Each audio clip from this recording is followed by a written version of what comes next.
Junior brother, don't be afraid. Come here and swallow the pill. The woman saying this to me is wearing a wedding dress. Red veil, red candles, red gauze on every wall. She decorated the whole room like a honeymoon suite, and the pill in her palm is the color of fresh blood, and I am the groom, and this is my funeral. Her name is Chen Ruolan. She's my senior sister, she's a fox demoness, and for 1 full year she's been the single worst thing that ever happened to me, which is impressive because a year ago I got kidnapped. Let me give you the resume real quick because it's short and it's humiliating. I transmigrated into this world and rolled a genuinely great start. Rich young lord in a mortal kingdom, engaged to a princess, 0 responsibilities. I spent a month living my best life. Then, on the eve of my wedding, a squad of demonic cultivators broke into the capital, looked at me the way you look at a rare mushroom, said, "Ooh, a pure yang body," and stuffed me in a sack. Turns out a pure yang body is a hot commodity at the St. Yuan demon sect, not because it makes you strong, because certain lady cultivators practice something called the 9 yin mysterious skill, and my body, to them, is a rechargeable battery. They bought me out of the dungeon. Chen Ruolan bought me out of the dungeon. She was kind at first, got me a servant position, gave me pills, smiled a lot. Then, every few nights, she'd invite me over to help her cultivate and drain the yang essence out of me like a woman drinking a milkshake she didn't pay for. A year of that. My body's been wrung out so many times it's basically a decorative towel, and tonight is special. Tonight she's breaking through to core formation, and she needs one last big push, and the blood-red pill in her hand is a yang reinforcement pill. For a healthy man, it boosts your yang energy for a night and leaves you weak for months. For me, in my current condition, it's a signed death certificate with a bow on it. "Senior sister," I say, "I don't want to die yet." She lifts the veil. Fox eyes, red lips, genuinely gorgeous, genuinely evil. Then she slaps me across the face hard enough to reboot my ancestors. "What right do you have to make demands? I bought you. You live or die as I please." And she pries my jaw open and shoves the pill down my throat. I fight. Of course I fight. I'm 2nd layer of chi refining, and she's 10th layer of foundation establishment. Me fighting her is a hamster boxing a vending machine. She pins me down and says the thing she always says, the classic. "Help me break through, and I'll ask my family for a life-saving pill for you afterward." She has promised me that pill more times than I've had hot meals. I would trust a starving crocodile with my leg before I trust this woman with an IOU. Fine, I think. Fine. I got 1 comfortable year out of this transmigration. That's more than some people get. I close my eyes and get ready to die in a fake wedding room to a fake bride. And that's when a voice speaks inside my skull. Ding, return system awakened. I almost bite my tongue off. This system exists to ensure that all who give shall be repaid. Every act of giving by the host may trigger a return, up to 10,000 times the value. Newbie bonus issued. Your first return is guaranteed at 10,000 times. A system. A system. I have a system. Do you know how long a year is? Do you know what I've been giving this whole year? I'm lying here with tears in my eyes, and they're not even tears of fear anymore. They're tears of a man whose paycheck finally cleared. Chen Ruolan, of course, picks this exact moment to grab me by the neck and start sucking the pure yang out of my body like the world's most beautiful leech. The exhaustion hits like a truck. My vision grays out. Somewhere before dawn, I hit the floor, and I hear her straighten her dress and deliver my performance review. Useless trash. You wasted my pill and gave me barely anything. My technique didn't even break through. Lie there and die. And she leaves. And the system clears its throat. Ding! You have contributed a massive quantity of pure yang qi. 10,000-fold return triggered. Reward, the Scarlet Sun holy body. Then someone lights a sun inside my chest. Power floods in, not the watery pure yang I used to have, something 1,000 times denser, like my old blood was tap water and someone swapped it for molten gold. My cultivation starts climbing on its own. 3rd layer of chi refining, 4th, 5th. The initiation runs for half an hour, and when it settles, I'm sitting at the 10th layer of chi refining, great perfection, one step off foundation establishment, in a body that qualifies as a holy body. Let me explain what a holy body means here. It's the physique cultivators write poetry about. Any sect on the continent would take a kid with a holy body and raise him like a panda cub. Guards, resources, the works. Even here, in the St. Yuan demon sect, a holy body is front page news, which is exactly the problem. If the sect's higher-ups smell what just happened in this room, my life gets worse, not better. Right now, I'm a battery. If they find out I upgraded to a holy artifact, I don't get freedom, I get a nicer cage and a longer line of ladies. So rule 1, effective immediately, keep the sun under a bucket. She drained me to death and accidentally paid for my rebirth. The universe does have a sense of humor. It's just usually at my expense, and tonight, for once, it wasn't. Early morning, I slip out of her residence and walk home to my shack in the servant's yard, and on the way, I do math. The system pays me for giving. 10,000 times is the jackpot, fine, but even the small multipliers are free money. I've spent a year being farmed. It is time to learn agriculture. At home, I dig out my life savings, 200 spirit stones, earned through teak, let's call it freelance work. Chun Ruolan wasn't the only senior sister interested in my constitution. When she went into seclusion, others came knocking, and unlike her, they paid. 3, 4 stones a session. I know, don't look at me like that. A man trapped in a demon sect monetizes what he has. Anyway, 200 stones. Test capital. There's a man 3 shacks down named Wei Jun, utility disciple, 20 years of cultivation, still stuck in chi refining because he's poor, honest, and helps new kids like me when we arrive crying in a sack. He's the one decent person in this entire yard. He is also, structurally, the perfect test subject. I wad up all 200 stones and pitch them through the gap in his door. From inside, who? Spirit stones? Has my diligent cultivation moved some hidden senior? Thank you, benefactor. And then the sound of a grown man kowtowing to an empty doorway. Ding! You have gifted 200 spirit stones. 500-fold return triggered. Reward, 100,000 spirit stones. 100,000 spirit stones.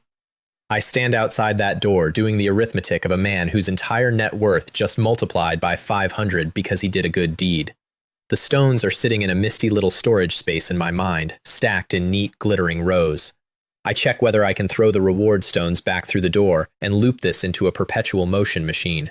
The system calmly ignores the regifted stones. No return on returns. The developers patch the obvious exploit. Fine, fair, honestly, respectable. So the economy of my new life is simple. Everything I give away comes back bigger. Generosity isn't a virtue anymore. Generosity is a weapon. I am going to tip this entire sect to death. I'm heading to the market to convert stones into pills when a woman in blue gauze intercepts me at the yard gate. Liu Ying, outer sect disciple, top 100 on the talent rankings, granddaughter of the sect's 12th elder, and one of my former clients. She stopped calling after Chen Ruolan marked her territory. She looks me up and down. I thought you'd be dead. You look better than ever. Come with me. Roland's entering seclusion. I'm about to break through to core formation, and I need your help. I'll pay you a origin nourishing pill. A second-grade pill worth 500 stones. Yesterday, that was 3 months of income. Today, it's pocket lint.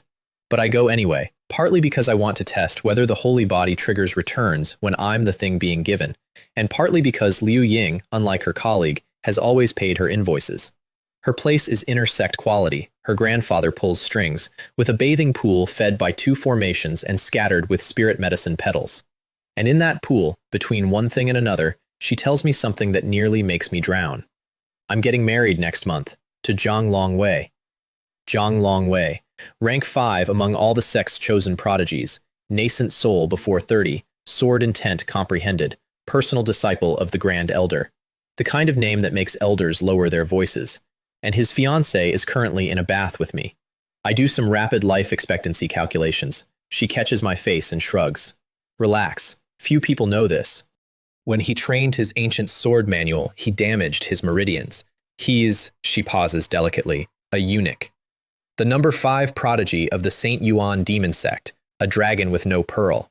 Suddenly the arranged marriage, the secret visits to me, the whole sad architecture of this woman's life clicks into place. Her grandfather sold her to a name, and the name is hollow, and she knows it. and she can't refuse because the dragon family outranks hers. If you repeat this, she adds sweetly, the dragon clan will erase you so thoroughly your shadow will file a missing person report. Noted. Filed. We proceed with the evening's cultivation. From sunrise to sunset, holy body stamina is genuinely absurd, and when she finally passes out with a smile on her face, the cash register in my skull rings again. 800-fold return, holy body enhanced, and my cultivation punches straight through into foundation establishment. I'm now technically qualified to be an outer sect disciple. 12 hours ago, I was qualified to be a corpse. She wakes up long enough to toss me a bottle of 10 origin nourishing pills and tell me to let myself out. I take 2 steps toward the door. Then I stop. Because there is a sleeping, completely unguarded senior sister right there, and I have 10 pills, and the system pays me for giving things to people. I tiptoe back and feed Liu Ying a pill like a zookeeper feeding a sedated panda. 30-fold return, higher grade pill back. I feed her another, and another. I stand there in the dark, methodically stuffing pills into an unconscious woman's mouth, and I want to be clear, this is the least weird thing that has been done in this room tonight, and every pill genuinely helps her break through, so my conscience is clean, and my wallet is cleaner. Pill number 9, 3,000-fold return. A 7th grade marrow cleansing pill drops into my storage, a treasure that rebuilds your innate aptitude, the kind of thing outer disciples would knife each other over. I swallow it on the spot, sweat out a lifetime of black gunk, and scrub myself in her bath 3 times while the water turns the color of regret. Liu Ying wakes up, smells the results, and squints at me. You broke through foundation establishment off 1 origin pill and purged your marrow? What did you take? Ah, right, witnesses. So I tell her the only true thing I can afford, that I came into an opportunity, that it's the kind a man doesn't survive advertising, and that I'd rather owe her than lie to her. In this world, prying into someone else's opportunity is the one taboo everybody respects, so she lets it go. And then, because she's 1 nudge from core formation and the night is young, she asks for another round of cultivation assistance on the house. I'm a full-service operation. Several hours later, she's flat on her back, informing the ceiling that I'm a maniac and she intends to live to 100 anyway, and her technique is standing right at the door of core formation. Crisis managed, invoice waived. I leave at night, wearing her spare set of night clothes because mine didn't survive, moving like a happy ghost. Foundation establishment legs are a different product here. I'm skimming over the ground, wind in my ears, thinking, buy a flying sword, learn to ride it, see the world. The market's still lit. I walk straight to the magic treasure stalls and buy a 2nd grade flying sword called Guardian Starslayer for 30,000 stones without haggling, which causes the shopkeeper to look at me the way you look at a lottery winner in a stolen bathrobe. And the moment I step out with my new purchase, 5 outer disciples surround me, led by a 9-foot slab of bull demon named Wang Tai. Pretty boy, finally caught you. Wang Tai is one of Chen Ruolan's loyal suitors, a top 100 prodigy at the 8th layer of Foundation establishment, with bull clan bloodline strength that regular humans can't match. He's tried to stomp me before. Chen Ruolan always called him off, the way you leash a dog near your favorite furniture. But I'm not her furniture anymore, which means the leash is off. I look at him. I look at the brand new flying sword in my hand, and a beautiful, terrible idea is born. I throw the sword at him. He catches it on reflex. What's this supposed to mean, kid? Do you want it or not? Watch his face. Rage, confusion, greed. Greed winning by a landslide. A 2nd grade flying sword is beyond his budget. His fingers close around it all by themselves. Don't think 1 sword settles this. Stay away from Ruolan, or else. And he swaggers off with his boys, absolutely convinced he just extorted me. Ding! You have gifted a 2nd grade flying sword, 1,000-fold return. Reward, 5th grade flying sword, heavenly star hunt. He robbed me into a 500 times profit. I watch his dumb, triumphant back disappear into the crowd and make a quiet note in my ledger. You, my friend, are now a renewable resource. Run wild for a few more days. Shaolei! How can you be such a coward? The voice is clear, furious, and belongs to a small girl in a green dress, fists clenched like she's about to fight the whole market on my behalf. Su Mei Li. When I first arrived at the sect, this one adopted me the way kids adopt stray dogs. She's not a 9-yin cultivator. She wanted nothing for my constitution. She just decided I was hers to look after, and kept leaving food and pills at my door. Half my early cultivation was funded by her snack deliveries. Then Chen Ruolan claimed me, and Mei Li vanished. Now she's back, and she is furious that I let Wang Tie shake me down. The sect forbids death duels. He can't kill you. You should at least scratch his paint.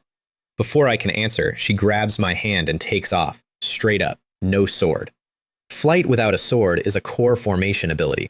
This tiny, furious creature I've been mentally filing under keep a respectful distance has been hiding a cultivation level that outranks half the outer sect. She hauls me to a mountaintop over a valley of bones, the sect's hero's graveyard, 8,000 years of dead seniors, and gives me a genuinely passionate speech about how cultivators must never bow their heads, because one bow becomes 10 becomes a lifetime on your knees. It's a good speech. It would land better if it weren't delivered by a girl with chipmunk cheeks stamping her foot. So I tell her the truth. You have magic treasures and family and backup. I have nobody. If I die, no one collects the body. Look at these bones. These are the lucky ones, the ones with names. The unlucky ones rot where nobody remembers. Don't use your life to price mine. She goes quiet. Really quiet. 16-year-old firebrands aren't used to arithmetic. Then she drags me somewhere that makes my survival instincts scream. A bamboo grove where the spiritual chi is so thick you could spread it on toast. This isn't outer sect. This isn't even inner sect. This is the Holy Land, the core, where only personal disciples of the elders are allowed to breathe. Her house is a tiny bamboo hut with a bed and books. She dumps a pile of gifts on me. A manual called The True Chapter of Sword Control, a technique scroll, and a 4th grade flying sword named Frostfoil. Cold attribute. It'll help suppress your excess fire, you walking hormone. Who are you? I finally ask. She grins at me from the doorway, sweet as sugar. The girl you're going to marry, sooner or later. And flies off. I stand there holding a 4th grade sword like a bouquet someone shoved at me. This sect is full of lunatics, and I'm starting to suspect I fit right in. I crack open the sword manual, ready to become a sword immortal by morning. 3 minutes in, my brain files a formal complaint. Headache, blurred vision, total shutdown. I try again, 1 minute this time. The marrow cleansing pill upgraded my body's aptitude, but apparently my comprehension, the software, not the hardware, is still running on the original potato. Everything is ready except the part of me that reads. I stomp outside to clear my head and nearly trip over a small white beast napping under a bamboo tree. Looks like a lamb, size of a puppy, artistic little spiral horns, and an expression of profound generational stupidity. It blinks at me. I blink at it. And because I am, at my core, a very serious cultivator, I sit down next to this creature and say, "All right, kid, Uncle's going to teach you multiplication tables. Look, the system pays for giving. It never said the gift had to be an object. 2 times 2 is 4. 2 times 3 is 6. The little beast listens with shining eyes, absolutely riveted, understanding nothing. Ding! You have imparted knowledge. 100-fold return. Comprehension greatly increased. Something detonates pleasantly inside my skull, and suddenly the world has more resolution. It works. Teaching counts as giving. I spend the rest of the night lecturing a farm animal on geometry and calculus, both of us having the time of our lives, until the system announces my comprehension has hit the ceiling for my current realm and refuses to pay further. I go back inside and reread the true chapter of Sword Control. It's not a heavenly mystery anymore. It's a children's book with typos. I actually find flaws in it because it was written by a demon cultivator for demon physiology, and I annotate a corrected human edition in the margins before breakfast. Then I hop on Frostfoil and take my first sword flight over the bamboo, wobbling for exactly 4 seconds before it clicks, and there it is, the classic transmigrator milestone. The sky is mine. The lamb, meanwhile, decides we're friends now. It trots up and gifts me a bone. I thank it, toss the bone in the corner, and don't think about it until nightfall, when the bone starts glowing.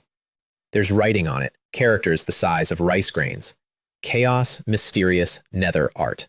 A cultivation technique. I lean in to read, and my skull nearly splits in half. Whatever this thing is, it's leagues above my pay grade. That's when Mei Li walks in with the food box, sees the bone, and screams at the door, "You filthy dog! You stole my things again!" The lamb is her pet. The bone is hers. So, naturally, I hand it back to its rightful owner, like the upstanding citizen I am. Ding! You have gifted an Earth-grade cultivation technique, 600-fold return. Reward, Heaven-grade cultivation technique, pure yang profound nether art. Compatibility with Scarlet Sun Holy Body, perfect. Begin initiation? I returned stolen property, and the system paid me a heaven-grade technique for it. I love this unethical vending machine so much. Mei Li, unaware she just made me rich, examines the bone and goes pale. Good thing you didn't force read this. It's chaos attribute. With your pure yang physique, it would have popped your meridians like a party balloon. Then she smiles at me, all teeth. So, about my earlier offer, become my Tao companion, and I guarantee you'll live like a king in this sect. Nonsense! The voice comes down from the sky, along with a pillar of purple light and a pressure that folds me toward the floor like laundry. When I force my eyes up, there's a woman in purple standing in the hut. And I need a second here because I've seen beautiful women. I've seen a lot of beautiful women. It's been a weird year, but this one looks like the concept of distance itself. Skin like snow, hair like ink, and an aura that says she's standing in this room and also somewhere you will never, ever reach. Master! Mei Li drops to her knees so fast she dents the floor. Master. This is Mei Li's master. And from the fragments I pieced together while trying to remember how lungs work, this is Li Fenyang, the saintess of the Saint Yuan demon sect, personal disciple of the sect master herself, the heir presumptive of the entire organization. My tiny stalker is the future saintess's favorite student. Of course she is. Li Fenyang looks at her kneeling disciple, then at me, with the warmth of a tax audit. You hide a servant boy in the bamboo dwelling I gifted you, and frolic? Fine. Here's your chance to make it right. Kill him, sever the attachment, and come back to Ziyun Peak for 30 years of seclusion. Kill him. Me. She says it the way you tell someone to take out the trash. Mei Li starts begging. Punishment for her, mercy for me. And the pressure in the room turns toward yours truly like a searchlight. My knees buckle. And then, something inside me refuses. The scarlet sun flares up on its own, one small, stubborn sun pushing back against the entire sky. The pressure stops. Li Fenyang is suddenly in front of me, no steps, no motion, just there, staring. Full and solid pure yang, seeped into flesh and marrow, laced with true solar fire. You've awakened a scarlet sun holy body. So much for the bucket over the sun. Day 3. Fine. If I'm exposed, I negotiate. I straighten up as much as her aura allows and admit it, because a valuable asset is harder to execute than a servant boy.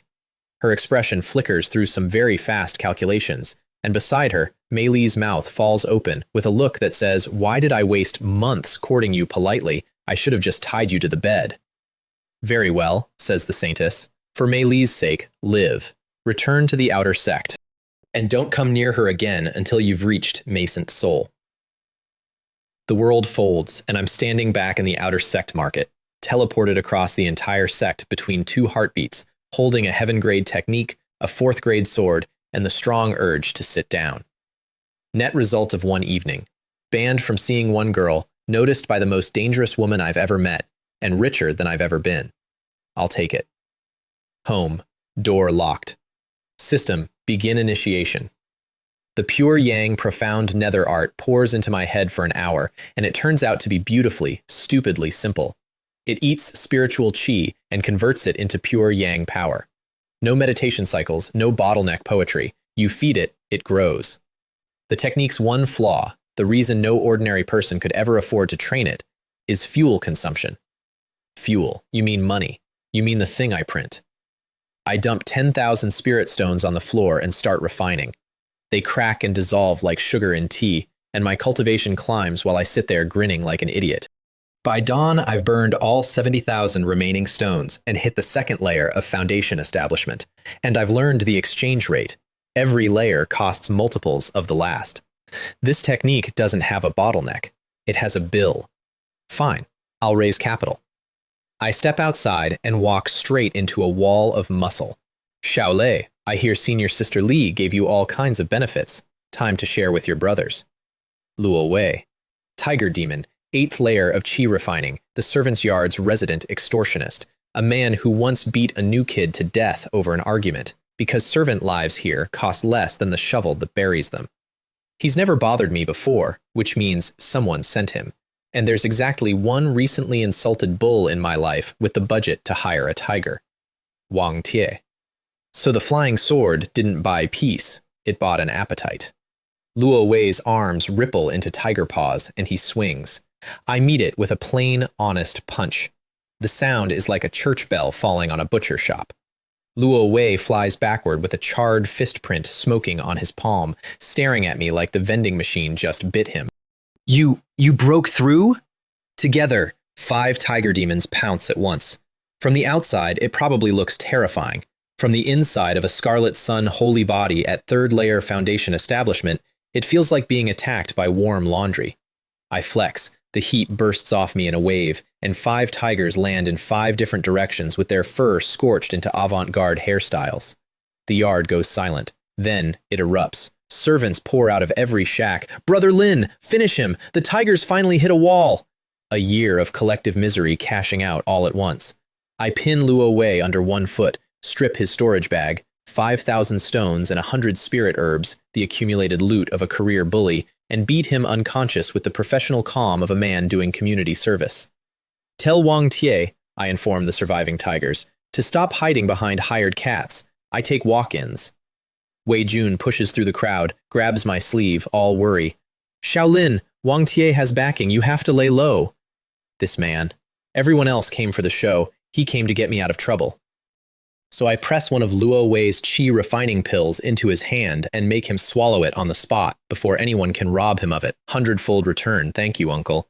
And then I do the single most enjoyable thing I've done since transmigrating. I climb onto a shack roof, open the storage bag, shout, "Thanks for taking care of me this year, brothers. I'm off to the outer sect," and make it rain 50,000 spirit stones on the entire servants' yard. The yard turns into a mosh pit of weeping, scrambling, kowtowing humanity, and the system, faced with 100 simultaneous acts of giving, has a stroke. The cash register in my skull rings so many times it stops being individual sounds and becomes one continuous scream of commerce, and when I finally walk out the gate and check the balance, my storage space holds 8.7 million spirit stones. I threw away 50,000 and caught back nearly 200 times that. Charity, as practiced by me, is a pyramid scheme where the pyramid is upside down and everyone wins, but mostly me. At the Outer Sect Administration office, a fat steward named Zhu Guang takes one look at me and starts a performance. Pretends I ruined his alchemy, screams at me to get out. His acting is so bad it loops back around to informative. Someone paid him to block my promotion. 50,000 stones on his desk melts the anger into a smile.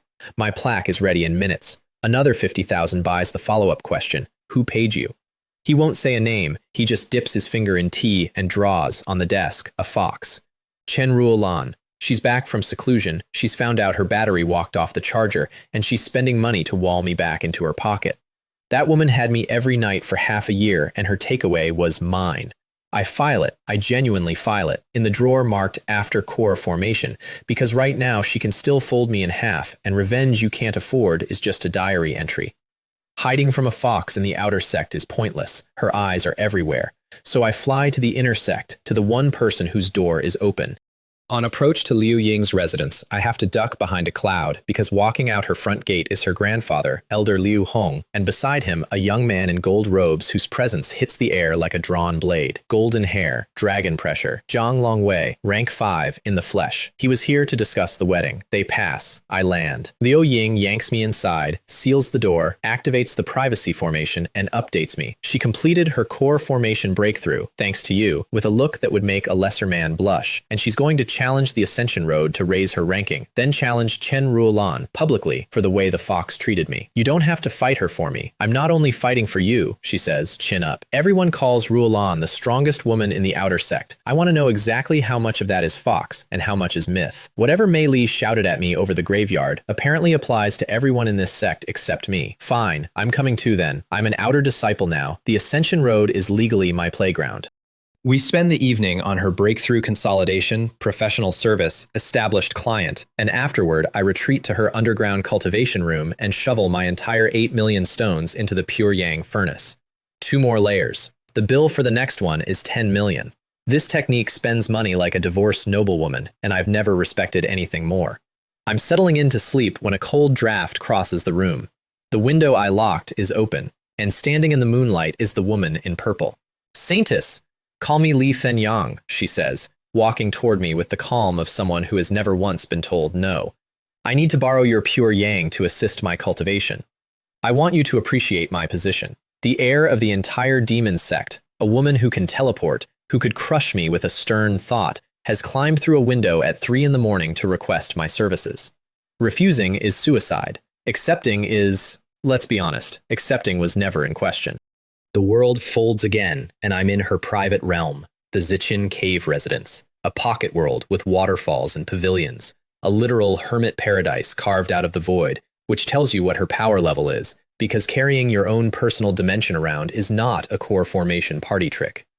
She points me at a steaming hot spring, tells me to wash up, and vanishes. I soak. I fall asleep in 90-degree water like a dumpling, and when I wake, I'm on a vast bed, and standing over me is two of her. Twins. Identical, beautiful, cat-eared, and my skin prickles, not alive. No life force at all. Puppets. The Demon Sect's legendary puppet craft, dolls so perfect they can pout in stereo, which they are currently doing. Is Junior Brother disappointed? Are we not pretty enough? Saintus only gave us an hour. I get it. I get it instantly, and it stings just a little. The noble, immaculate Saintus wants my Scarlet Sun energy, but she's not going to collect it personally, obviously. What am I, a person? She sent the staff. Somewhere behind some fold of space, Madam is supervising the harvest of her favorite crop. Li Fenyang, you underestimate both my professionalism and my petty streak. Su hour? I'll show you an hour. Much later, significantly, memorably later, the twins limp off supporting each other, and the system rings up the receipt. The end beneficiary registered is not the puppets, but Li Fenyang herself. Thousandfold return, holy body greatly enhanced. Even the system knows who really ordered the meal. And when I'm dumped back into Liu Ying's bedroom, there's a parting gift on my finger, a storage ring. 5th grade, 3,000 cubic meters, worth hundreds of millions. Inside, 10 million spirit stones and 74th grade foundation establishment pills, top grade, each worth millions. I take back every uncharitable thought. Li Fenyang, Saintus, senior sister, boss. From today, my Scarlet Sun is your Scarlet Sun. Invoice me, never. I refine 3 million stones on the spot, hit the 5th layer of foundation establishment, chew through half the pills to stabilize a cultivation that's been climbing like a startup valuation, and in the morning, Liu Ying bursts in with fire in her eyes. I'm challenging the Ascension Road, today. Come with me. The Ascension Road is the sect's ancient trial. 12 floors of formation-conjured beasts, and the talent rankings are carved by how far you climb. The whole outer sect plaza gathers under a black stone stele of names. Number 1, Murong Kai, half-blood Qilin, undefeated, held the 4th floor for a full hour. Number 9, Chen Ruolan. Number 93, Liu Ying. And before we even reach the gate, guess who descends from the sky with a fresh new ranking and a face full of unearned confidence? Wang Tie, newly 79th, comes straight over to sneer at Liu Ying. Careful with this gigolo, junior sister, you'll lose money and affection, and gets flattened by one glance from her brand new core formation aura. So he rounds on me instead and slaps down a formal challenge, arena formation and all. Don't accept, Liu Ying says. He's baiting you. Oh, he's absolutely baiting me. So I sweeten the pot. Just sparring is boring. Stakes. If you lose, I get my flying sword back, plus 1,000,000 stones. If I lose, you get my storage ring. His eyes do the greed math, a foundation establishment newbie versus his 8th layer, easy money, and he signs. And because the universe loves me this week, the crowd parts and Chen Ruolan herself glides in to watch, foxtail swaying, gaze doing that complicated thing between longing and ownership. She leans toward Wang Tie and says, loud enough for me to hear, "Go all out, life or death. I'll take responsibility." There it is. If her bird won't sing, wring its neck. That's the whole woman in one sentence. The gong sounds. Wang Tie comes at me like a landslide with hooves, phantom step layered over Bull Clan mass. The exact attack that's made him top 100. The crowd is already writing my obituary. Fastest challenge defeat in sect history when I catch him. By the horns. With my hands. Physically, by the horns. Like an extremely rude farmer. The plaza goes so quiet I can hear his worldview cracking. Bull Clan strength is supposed to be an ironclad law. No human body outmuscles them. I hold him there for exactly as long as it takes everyone to get a good look. Then heave. Full Scarlet Sun, no discounts, and over-the-shoulder throw 9 feet of Bull Demon out of the ring and through a decorative section of plaza paving. He lands like a delivery of bricks. Doesn't even get to concede. He's unconscious, leaking from 4 sets of holes, months of recovery in his future. He came to kill me on a fox's word. I gave him the exact mercy he packed for me, minus the death.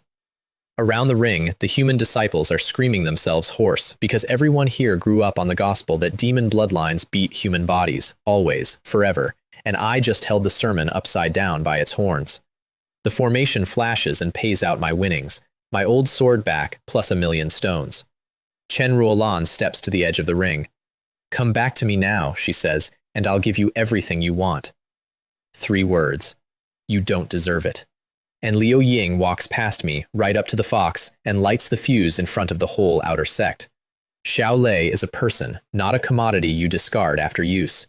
I'm going to climb the road, take your ranking, and then challenge you, fair, public, and thorough. Wait here. 2 of the outer sect's most famous beauties, publicly at war over yours truly. The gossip explosion is measurable from orbit. Inner disciples are already flying in with snacks. We enter the road.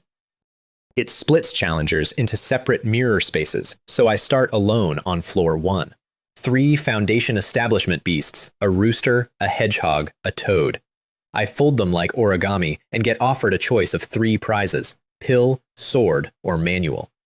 The manual is Burning Flame Palm, a fire technique practically tailored to my body. Pour Scarlet Sun in, get a palm that brands what it touches and can spit fire at range. Sold. Floor 2, 5 late-stage beasts, 10 breaths. Next. My name appears on the stele outside and starts climbing like a fever chart. 900th, 200th, while, I'm later told, the plaza crowd transitions from cheering to concerned muttering to religious awe. Floor 3 is where outer disciples go to die. 10 peak foundation establishment beasts in a room the size of a generous kitchen. No space to kite, no picking them off. They bury me in the first 10 seconds. Claws, beaks, a crocodile making a genuine effort to unscrew my calf. And here's where I find out what a holy body actually is, because being mauled by 10 beasts turns out to hurt roughly as much as an enthusiastic massage. Wounds scab before they finish bleeding.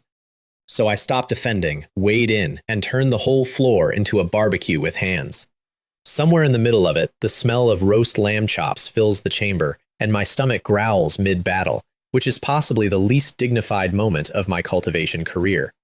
15 minutes, floor cleared.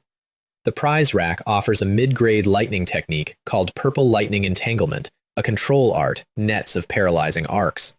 I take it because a man who fights crowds needs a crowd-shaped tool, and spend half an hour force learning it with my discount comprehension. Outside, again, I hear this later, the stele has just moved my name to 13th, above Liu Ying, who's currently fighting on floor 4. The plaza is in open denial. The ascension array doesn't make mistakes, it's 8,000 years old. Then explain that, and someone else has arrived at the plaza. Wang Tao, inner sect, ranked 8th, core formation peak, and Wang Tie's cousin, come to collect a debt of blood on behalf of the family idiot. Meanwhile, blissfully ignorant, I step onto floor 4. 1 beast this time, a black panther, core formation, asleep. Every outer sect genius in history has broken on this cat. Murong Kai's claim to fame is surviving it for an hour. My plan is modest. Hold on a few minutes, secure top 10, wave goodbye. The panther wakes, vanishes, not fast, gone, and reappears already inside my guard. I block with both arms and get launched across the platform, with my bones ringing like wind chimes. This is a real core formation predator, and the gap between realms is a cliff. But I can't die in here. The road is an illusion. You lose, you get ejected, embarrassed, but breathing. Which means this floor is something I've never had in my life, a consequence-free fight with something better than me.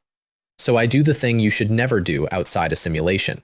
I light the hidden mode of the Burning Flame Palm, the one that burns your own lifespan, ignite my whole body, wrap my limbs in purple lightning, and go absolutely feral.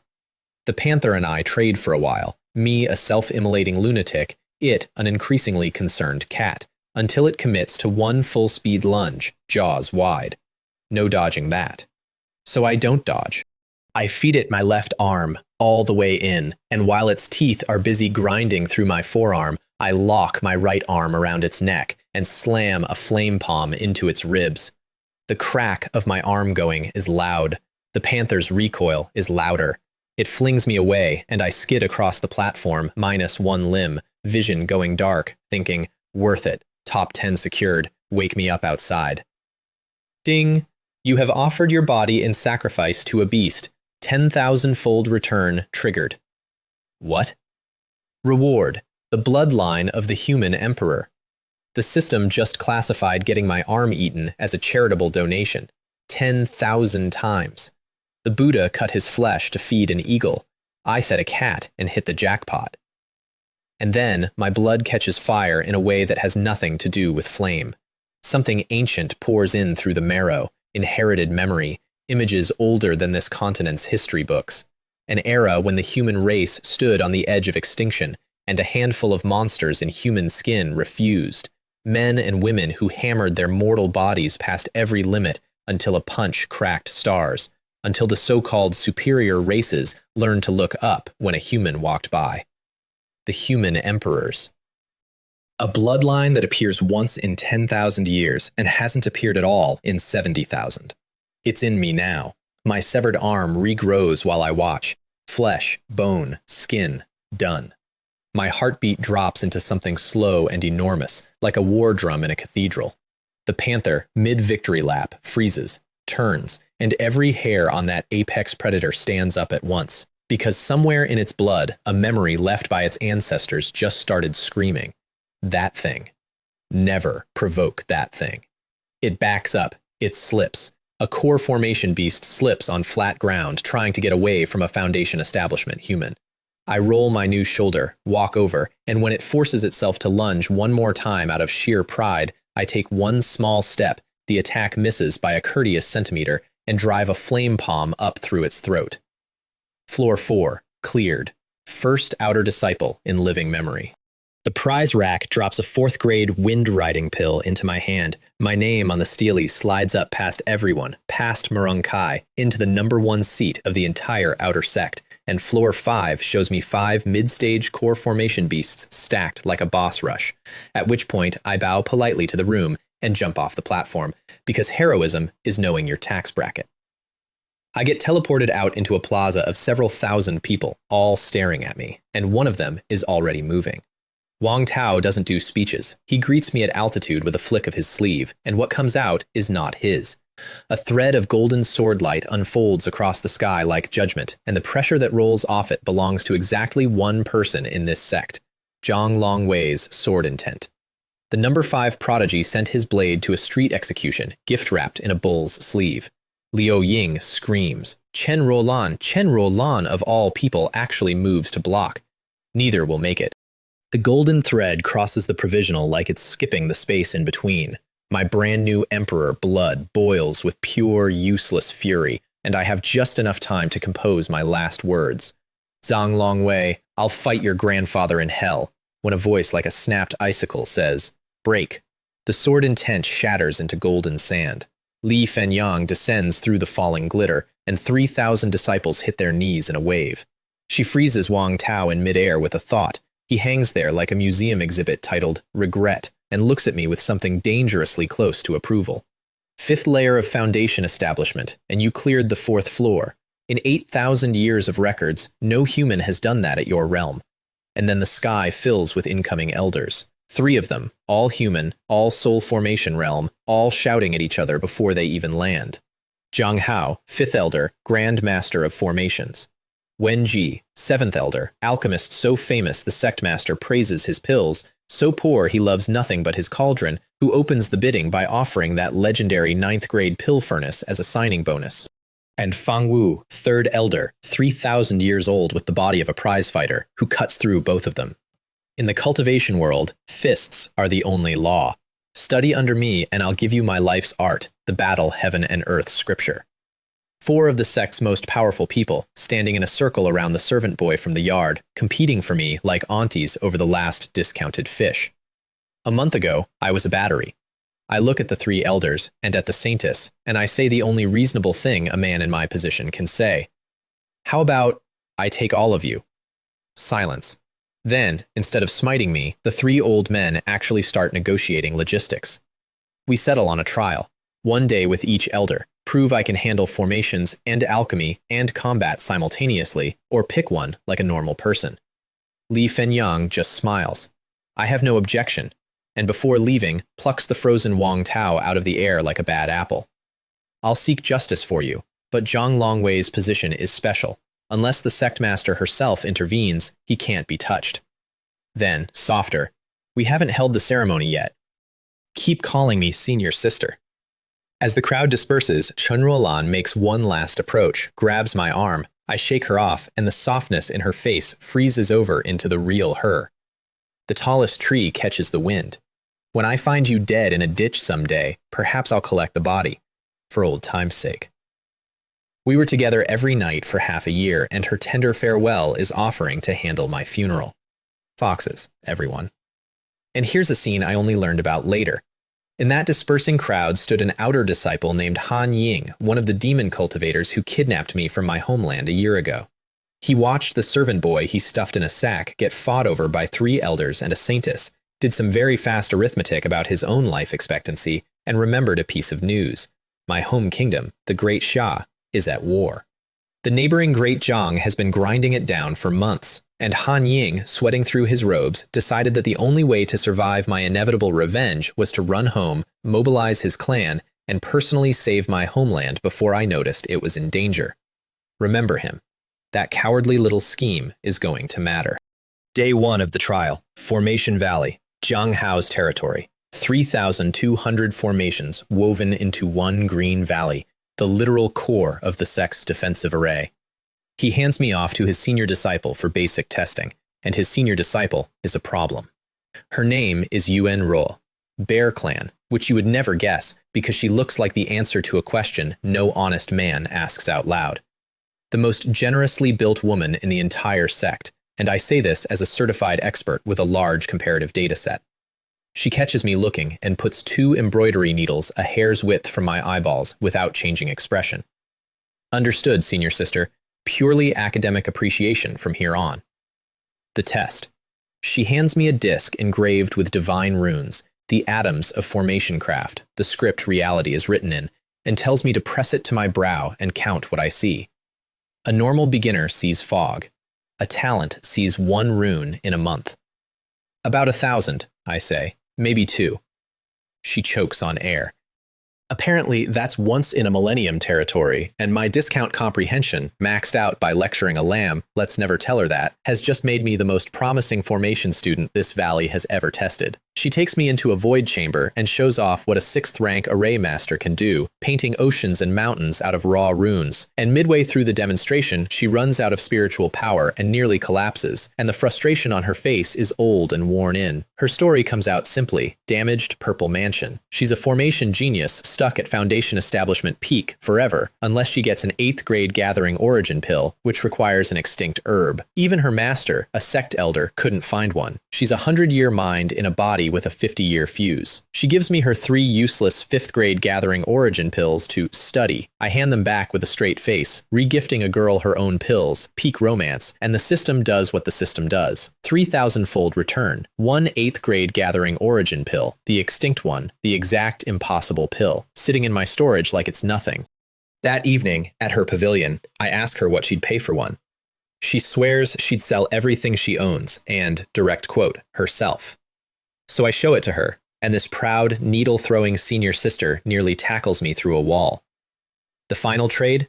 Her family's Belon immortal herb, an 8th grade spirit plant on its way to becoming a priceless treasure, plus a 7th grade soft armor called the Dragon Sinew Armor, woven from actual dragon tendon that can eat hits from nascent soul experts. Oh, and 50 million spirit stones, which I graciously refuse and press back into her hands, because her breakthrough will need funding, and because I am a gentleman. Ding! You have gifted 50 million spirit stones, 200-fold return. Reward, 10 billion spirit stones.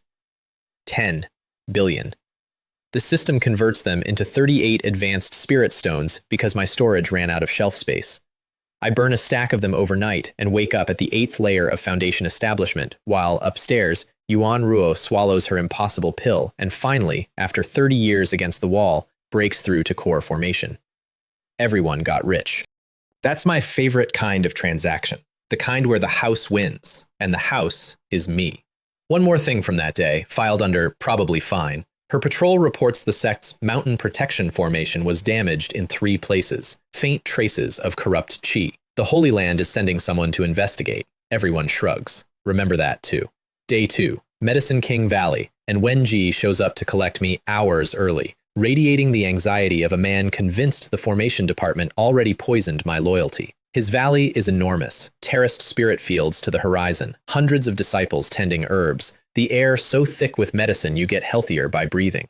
The test: he heats a furnace, I control the flame, he feeds in herbs, and my job is to extract without incinerating. My first batch chars instantly, my second doesn't. By the 10th, I'm holding the temperature steady to a degree, and the old man is circling me, making noises like a kettle, because, his diagnosis, my flame isn't pure yang fire at all. It's true solar fire, the caviar of pill flames. The Scarlet Sun body doesn't just cook, it cooks with the sun's own signature.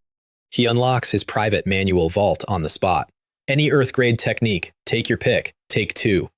And I walk the shelves like a granddad's favorite at a toy store, coming out with the Crimson Flame Overlord scripture for war and the Endless Life art for healing.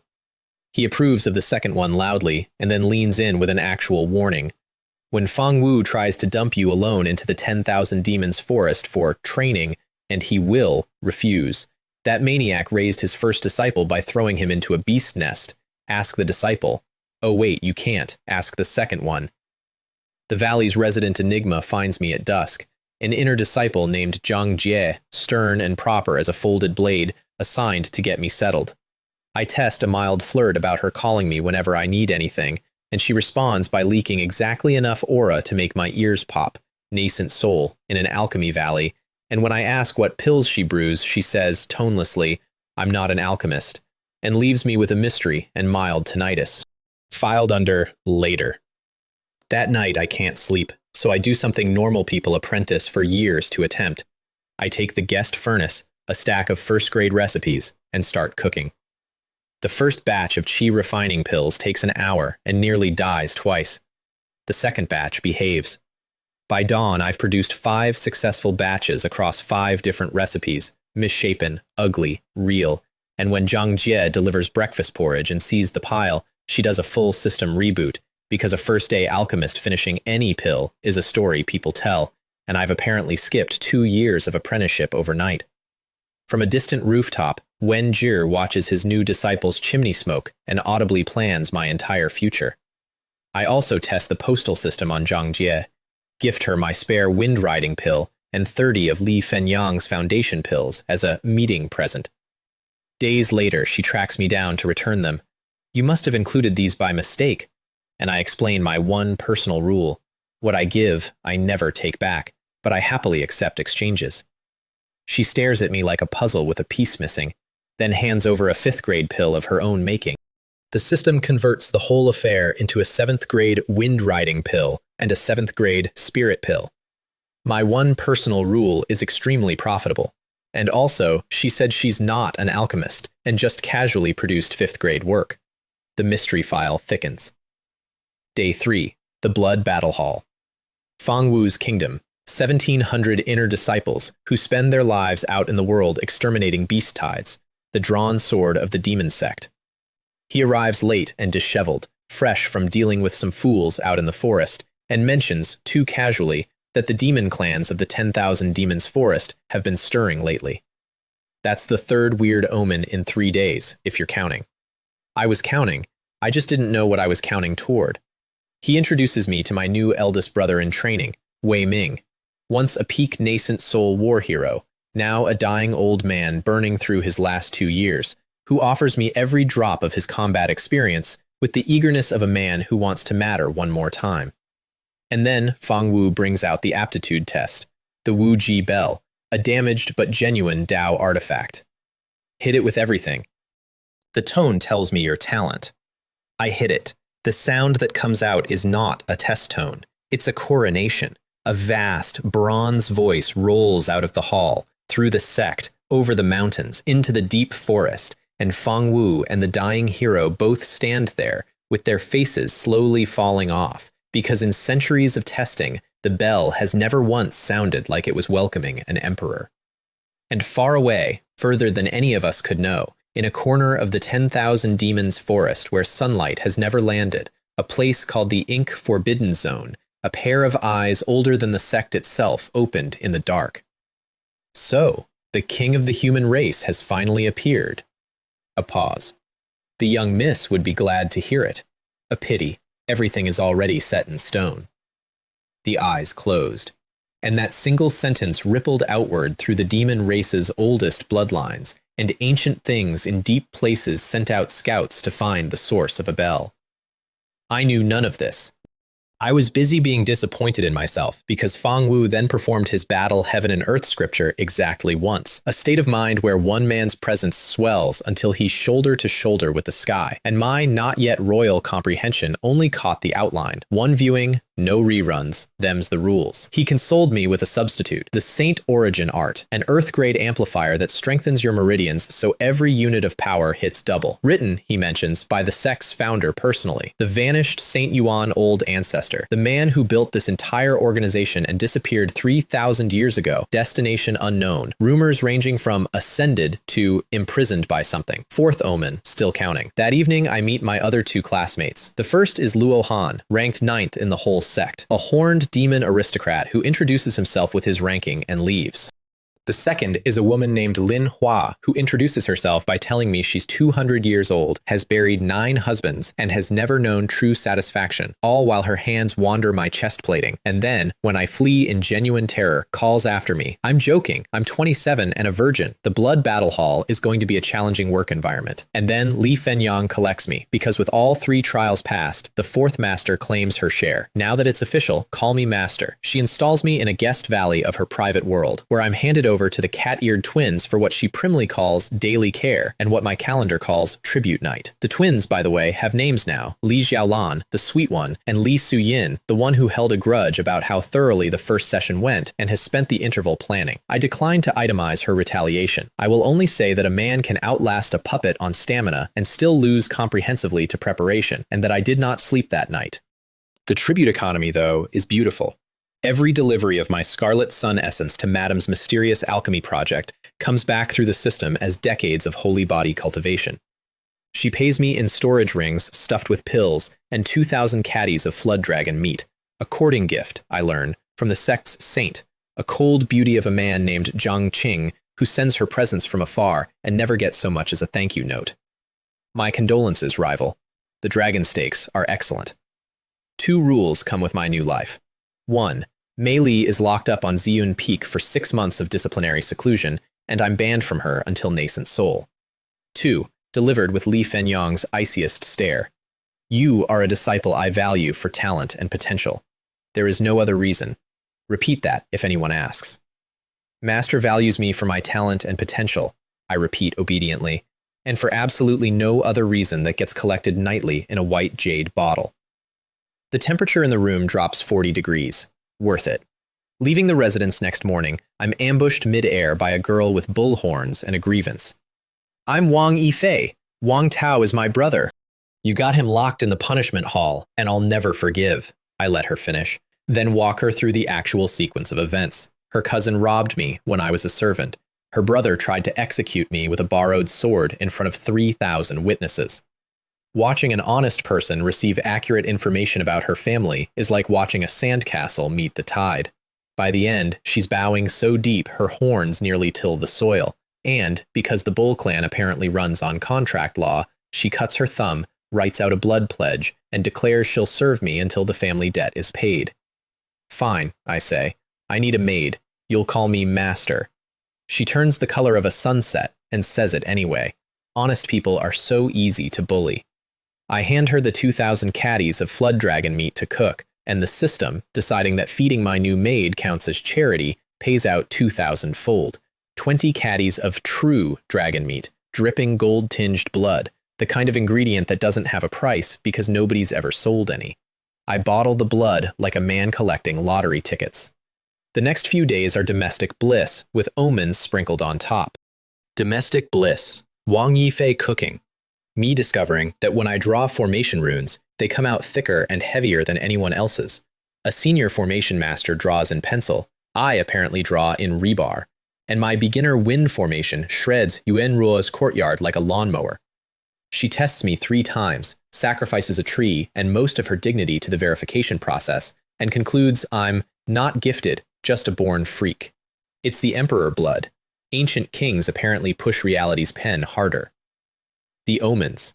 My masters keep getting summoned to the core Holy Land, all of them, at once. Nobody tells me why, and when I ask, 3 separate elders pat my head and say, focus on cultivation. Nothing says, everything is fine, like every senior authority figure being called into an emergency meeting they won't discuss. And then I fly past Liu Ying's residence and stop cold. 50 demon cultivators. Core formation, every one of them, sitting in silent rings around her home like vultures with employment contracts. The dragon family, moving to fence in the bride while the wedding gets rebuilt. She can't get out. Nothing gets in. I hover there, out of sight, doing the honest math. I can maybe handle 3 of them and make her a promise she can't hear. Hold on, senior sister. I break through to core formation, and then I'm coming through their front line. Since brooding doesn't pay, I take my rage to the inner disciple courtyard to upgrade my plaque. 3 core formation demon cultivators block my path at the door, a snake and 2 friends, all reeking of that particular confidence of men who've been told they're allowed. They spend 5 minutes trying to bait me into striking first, sect law being what it is, so I do the paperwork instead, raise my plaque and formally challenge all 3 at once. The whole courtyard decides I've lost my mind. The 3 accept, grinning, and the grin lasts until my purple lightning nets all 3 mid-sneer, and the snake finds out what it's like to have a human hand punch through scales that flying swords can't scratch. When they escalate, the snake pulls out a 6th-grade explosive talisman, the kill everyone in the building kind. I stop being polite and put a fire dragon through all 3 of them. The pile of ash I leave is so thorough that the courtyard supervisor, an old baboon in human shape, arrives mid-scream about sect law, which is when she arrives. 2 meters of white-haired, blue-eyed demoness who introduces herself as Zhang Yue, personal disciple of the 2nd elder, dean of the inner court, and, as the Whisper Network immediately informs me, ranked 3rd in the entire sect. She reviews the incident on a recording prism, rules it clean self-defense, publicly compliments my talent, and asks everyone involved to come along to the Hall of Law Enforcement to give statements. Reasonable, professional, almost charming. The Hall of Law Enforcement squats in a canyon of poison water, a black palace half drowned in venom, and the moment the doors close behind us, every witness who walked in with me drops dead, throats opened in one pass, and Zhang Yue sheathes her sword and smiles at me with all the warmth of a scalpel. The yellow snake trio? Hers. Pawns, thrown out to bait me somewhere her authority covers.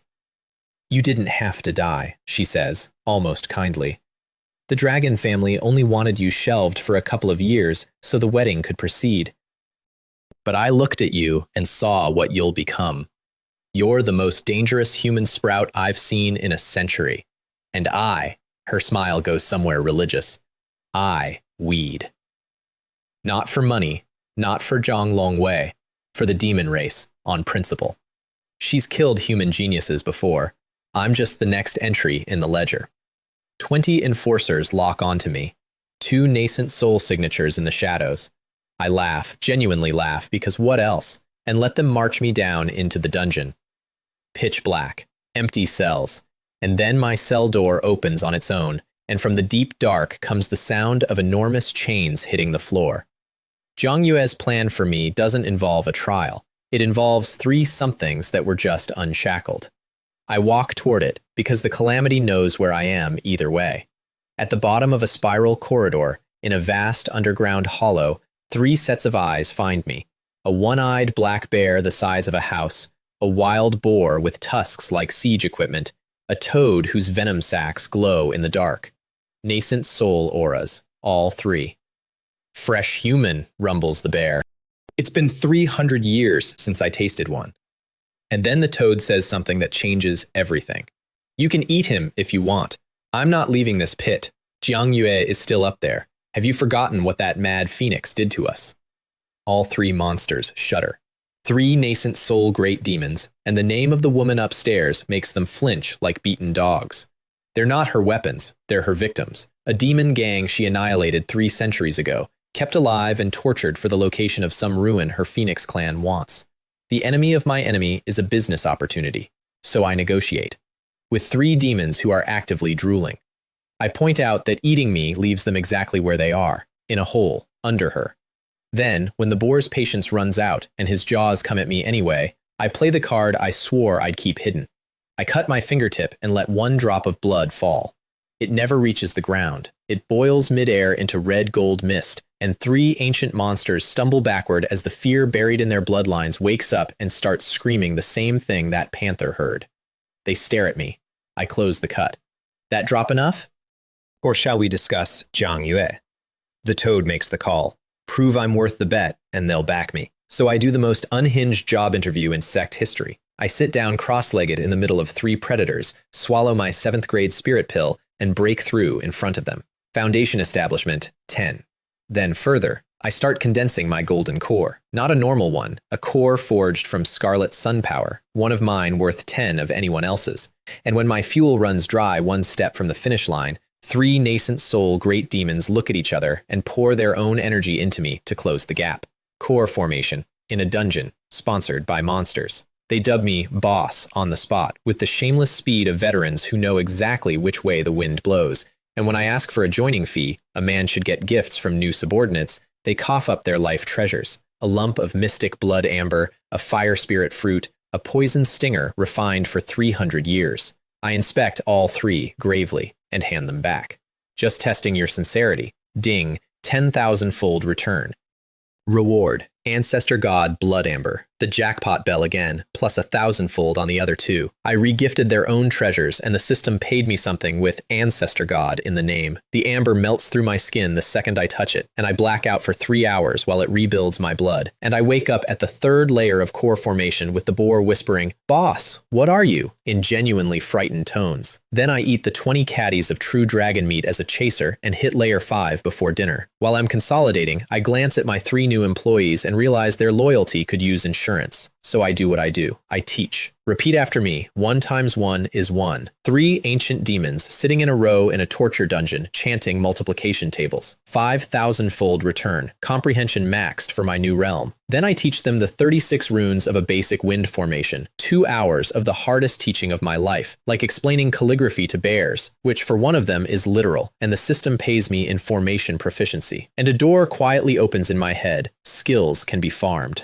Teach what you know. Get back mastery. A man with enough students never needs to practice anything. Note to self, acquire students. Ideally smarter than a toad. Escape time. We fight our way up. The dungeon's guard is a puppet built from soul formation beast hide that no-sells the demon's attacks until I pressure cook it with palm strikes and hit a maze formation at the exit. And then, from nowhere, disciple. Jiang Hao's voice threading through the array. My master found me. He feeds me the formation's back door. The sequence is wood, fire, water, thunder. Promises the elders are coming. Tells me to run the moment I'm out. We break the array. We burst into daylight above the poison pool. And the prisoners who followed us out, a dozen core formation inmates I explicitly refused to free, who tagged along anyway, all stop moving at once and flare their auras like signal beacons. Plants. Every one of them. The escape route was part of her script. The enforcers are already in position, hundreds of them, and their commander descends in golden armor. A personal disciple named Zhao Ying, nascent soul, with the eyes of a man who has already decided how this ends. Escaped prisoner, freed convicts. I could execute you here and be praised for it. The sword rain comes down. My dragon sinew armor unfolds into a full dragon-shaped shell and holds. The fake prisoners around me are shredded into confetti by their own side, because loose ends. My 3 demons form a triangle around me and bleed for a boss they've known for 2 days. And when the boar freezes in the path of Zhao Ying's greatsword and closes his eyes to die, I do something stupid and jump in the way, and my 5th grade flying sword shatters like sugar glass, taking the hit meant for him. Zhao Ying looks at me over the wreckage, and smiles, and says gently, like a prayer, "Senior Sister Han gave me this life. Today I return it to her." His nascent soul ignites. A nascent soul self-destruction is not an attack. It's a place where everything stops existing. He grabs me with both arms and goes off like a dying star. An armor and holy body and emperor blood all together amount to a leaf in that furnace. And my last coherent thought is genuinely confused. All this, just to delete one me? Warmth. A barrier of it, wrapping me whole. A figure in the fire. I grab Li Fenyang's leg like a drowning man and pass out to the sound of the world ending. What happened next, I got secondhand, and I'd have paid tickets to see it. My master went scorched earth, dragged Jiang Yue out by the aura, prepared the execution, and the entire demon race half of the Elder Council materialized to stop her. Human elders arrived to back her. Two factions of the strongest beings in the sect stood one insult from civil war over my smoking body. And then the sect master came out, Empress Ru. In seclusion for 1,000 years, appeared fewer than 10 times in living memory, so mysterious that half the disciples think she's a legend the elders invented to make people behave.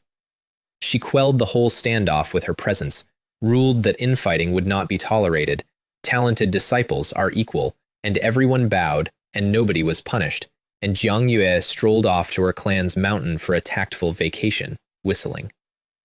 That's the justice budget for a servant-born human genius. 1 royal appearance, 0 consequences. Wang Tao got a year in the punishment hall. Liu Ying's engagement got postponed. I slept for 3 days. And I woke to 2 things. The first was Su Mei Li, supposedly locked on her mountain, asleep at my bedside with a bowl of ointment in her lap, having apparently broken out of disciplinary seclusion to nurse me. Point in her favor. Big point. The second was the system, clearing its throat. Ding! Hidden quest complete, narrow escape, trial period concluded, upgrading to full version, binding permanently to host's soul. Trial period. I nearly died to a human bomb during the tutorial. The full version opens with a whole new interface, 10 binding slots, and a list of every person I've ever interacted with, each with a number attached. Affection for women, loyalty for men. The new rules: I can only farm returns from people I've bound, 1 gift per person per day, but gifts now also raise the number, and at 100 points the bond turns permanent and frees up the slot. In other words, the system has stopped being a cash register and become a relationship simulator with a rewards program. And the launch day data is a gossip goldmine. Liu Ying, 99. Mei Li, 80, race listed as a question mark. The system itself doesn't know what she is, which is a fact I put in a drawer and quietly lock. My 3 dungeon demons, loyalty in the high 90s. Li Fenyang, 50, race saint, which explains several things about her bloodline and none about her personality. And Chen Ruolan, 95. 95. The woman who dressed as a bride to murder me is carrying a higher torch for me than almost anyone alive. I stare at that number for a long time and decide some archaeology is better left unexcavated. I bind Mei Li first. She's here. She earned it. And slip her a beauty pill I refined myself. She scoffs. Who do you take me for? Snatches it before I finish retracting my hand and leaves humming. +1 affection. Brick by brick. The Li Fenyang project moves faster than expected. A week of playing the perfect recovering disciple, plus nightly white jade bottle deliveries of what I'll tastefully call liquid appreciation, and her number crosses 60. Bound. Every tribute now comes back through the system as literal decades of holy body growth, and her gifts escalate to match. Marrow pills, and eventually a whole private estate, my own immortal cave at the junction of 3 elder territories, with a spirit spring and a guest wing. The rent is 1 hour a night with the twins. There are worse landlords. Then she drops the calendar on me. Hunting day is in 3 days, the annual trial. Everyone competes, including you. Hunting day, it turns out, is the sect's founding ritual dressed up as a sports festival. Near the sect, sealed by ancients, lies the demon beast secret realm, a prison dimension holding demonic beasts, creatures corrupted 8,000 years ago by something called the Filth, a force that once turned entire cities into monsters. The Saint Yuan demon sect was literally built here to guard the lid on that jar. Once a year, tens of thousands of disciples go in for 5 days, hunt the sealed horrors for points, and the top 3 win a free pull from the sect treasury. My masters equip me like 4 divorced parents competing for custody. Wen Zhi, a fistful of top pills. Zhang Hao, hand-drawn divine talismans he'd been saving for the sect master. Li Fenyang, a pearl holding a slice of her spatial power. Crush it, and it will shield you from anything below soul formation. And Fang Wu gives me 2 things. His own 8th grade flying sword, slaying cold and misery, a blade that's drunk centuries of evil blood, and 3 days of training in a movement art called 3 Steps Half, created by the vanished old ancestor. Within 3 steps of me, my perception becomes absolute. I finish the course by standing in a swarm of furious bees and never being touched, like a man practicing ballroom dancing in a blender. Why 3 steps half? Because the founder never cracked the last half step. He left a note saying whoever does will be invincible. That man disappeared 3,000 years ago, and his homework is still due. Launch day. Tens of thousands of disciples at a chained stone pillar in the forest, a monolith the size of a hill, hung in the sky on 4 chains thick as towers, carved with beasts that look wrong if you stare, with the saint and saintess presiding. My first look at Zhang Qing, my alleged rival. Cold jade beauty, 0 psychic presence, the kind of face that launches 1,000 embroidered fan clubs. And Zhang Longwei in the crowd, treating me to a glare with actual sword pressure in it until the Grand Elder coughs at him. The rules are read: 5 days, points per kill, no killing fellow disciples, top 100 rewarded, top 3 enter the treasury, and beams of light take us all. I materialize in a sealed cave, alone, in the dark, with green will-o-wisp fire drifting overhead and about 100 sets of eyes opening around me. The beasts are yellow rank pocket change. I clear the cave in minutes for a humiliating 100-ish points, but the cave itself is the problem. No exit. None. I check every wall, every crack, dig test tunnels, deploy my divine sense like a metal detector, and find sealed rock in every direction, while, somewhere outside, 10,000 competitors are farming without me. And then the walls start weeping, pale green liquid seeping in from all sides, and where it touches the beast corpses, they stop existing. The realm put me in a stomach. I drill straight up with the flying sword while the acid rises like a bathtub filling, and 30 meters into my escape shaft, I hit a layer of ore so absurdly dense that an 8th grade blade skids off it, sparking. Any sane man tunnels around. I am a wealthy lunatic with rising acid under him, so I do both. Melt the surrounding rock into a plug against the flood, then spitefully cut around the entire 20 cubic meter block of mystery ore and steal it into my ring. Remember the ore, it comes back, this is a promise, before punching through the last crust into open air. Open air over an ocean, the sea of corrosion, dark green to the horizon, the realm's toxic nursery where new demonic beasts are born. I've spawned in the tutorial dungeon's basement. I rescue 3 Sect juniors from an Earth-rank bird on my way up. Their gratitude is loud and their directions are useful, and point my sword east toward the mainland at speeds their poor rental swords couldn't dream of. Then I do what I do best: industrialized violence. Fly loud, gather 100 beast parade behind me like a demonic Pied Piper, land in the middle, purple lightning net, sword conveyor. Repeat. By nightfall, I'm in the top 10 with 16,000 points, and by then my little maid has tracked me down, Wang Yifei, panting, delighted, immediately dumping her own 5,000 points into my score, because apparently everyone pools points to their faction champion, and fighting solo is for idealists and orphans. I bind her. I gift her a 6th grade pill. Her number jumps 10 points in one go, and she starts calling me husband with a straight face. And honestly, the Bull Clan doesn't do halfway. The leaderboard, meanwhile, teaches me a new name. First place, with more than double the score of second place Zhang Longwei, Feng Yunxi. Never heard of her. Wang Yifei fills me in with a hushed voice. The mystery princess of the immortal king Peacock clan. Almost never at the sect, was the first choice for Saintess before the sect master decided the seat shouldn't go to a demon and picked Li Fenyang instead. Heir to one of the oldest powers in the 10,000 demons forest. We meet her an hour later, purely by accident, when a wall of 7-colored light sweeps across the horizon and annihilates 1,000 demonic beasts in a breath. She lands in front of us like a religious painting. Wang Yifei's bloodline forces her head down. I just look, which apparently is remarkable because the peacock princess tilts her head at me like I'm a new species. You're not afraid of me? Too busy admiring. What can I say? The pickup lines write themselves. She laughs, name drops that she's heard of the sect's new human prodigy, invites me, pointedly, deliberately, to a gathering at her residence after the hunt, and sweeps off in a fan of rainbow feathers. My system helpfully displays her affection score. 1. 1 point. out of 100. I've charmed rocks harder than this. The middle days of the hunt blur into a highlight reel.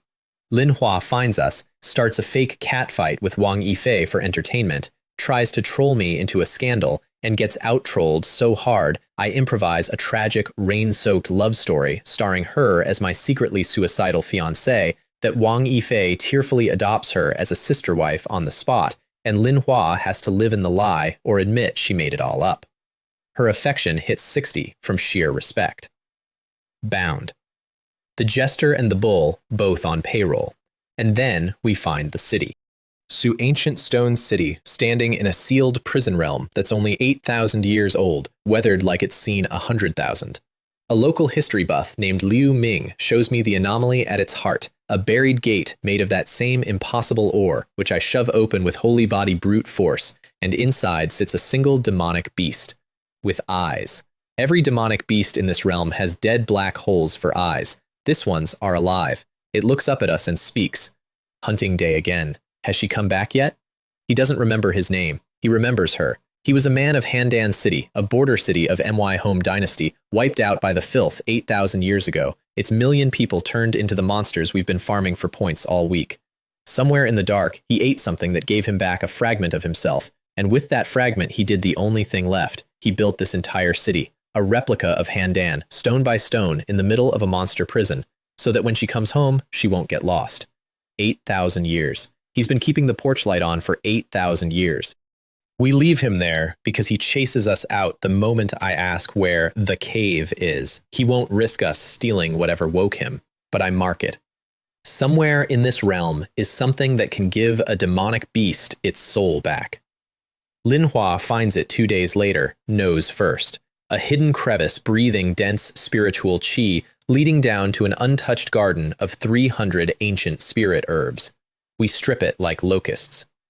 Past the garden, a cavern holding 10,000 demonic beasts, wall to wall, hundreds of them heaven rank, and hanging off a cliff above that death pit, one golden fruit the size of a fist, radiating more spiritual pressure than the whole garden combined. Lin Hua nearly faints, a Leiyang red gold fruit, a precious medicine. Not a graded herb, the tier above the entire grading system, extinct, priceless, the kind of thing whole sects have gone to war over. Wang Yifei's little puppet bird, a courting gift from some inner sect genius admirer, long story, filed under things I'm officially not jealous about, plucks the fruit clean. And the cave seals. And 10,000 demonic beasts wake up at once. Precious medicines guard themselves. The tide comes at us as one single wall of teeth, and I make the only move on the board, crush Li Fenyang's pearl. The spatial barrier snaps up around us just as the wave hits, and the beasts hitting it die. Not bounce, die. The barrier's edge shears heaven-rank skulls like an industrial press, and their points flow to me, and then I make a discovery that upgrades the whole evening. The barrier is centered on me. It moves when I move, so I go for a walk. I stroll through 10,000 demonic beasts inside a 10-meter sphere of absolute destruction, hands behind my back, like an emperor inspecting a very loud garden, while my counter spins up by 100,000 points, and Zhang Longwei drops to third on a leaderboard he's never not topped among his generation. When the pearl finally burns out, only a few thousand beasts remain, and me and my purple lightning finish the shift by hand. I end the night as number 1 in the entire hunt, coughing, drenched, and grinning like an idiot. Behind the beast cavern, one more passage. It leads to a dead cavern of pale mist, filth, but wrong, faded, almost clean, condensed at the center into a small, colorless lake. I test it the direct way, toss in a live demonic beast. The black rot boils off it like dirt in a car wash. What floats up is a human woman. She wakes with clear eyes, and the first thing she tells us is her name, Xiao Yun, daughter of the Lord of Handan City. 8,000 years a monster, and this lake, the filth itself, gone quiet and pure over 80 centuries in the dark, washed her back into a person. Same surname as mine. Same homeland. Possibly my ancestor, standing here shivering in a borrowed cloak, asking if the year is really what we say it is. We bottle as much of the lake as our rings can hold. At the bottom, I fish out 23 little stones that glitter like trapped galaxies. No spiritual pressure, no reaction to chi. Later, every master I show them to shrugs and calls them worthless rocks. I keep all 23 because in my experience, things that look like galaxies and pretend to be rocks are neither. That mystery stays open. And then there's the part I don't like telling. I went back to the stone city, to him. Because the woman he built the city for was standing in my camp with wet hair, and I've never believed in coincidences that big, and I was right. It was her. 8,000 years, and she came back, exactly like he promised himself. He wouldn't come out. He watched her from the dark of his stone house and refused, because she was clean now and he was still a nightmare, and the whole speech he gave me boiled down to one line. Better she remembers a man than meets a monster. So I did the obvious kind thing. I poured the lake water over him. The rot peeled away.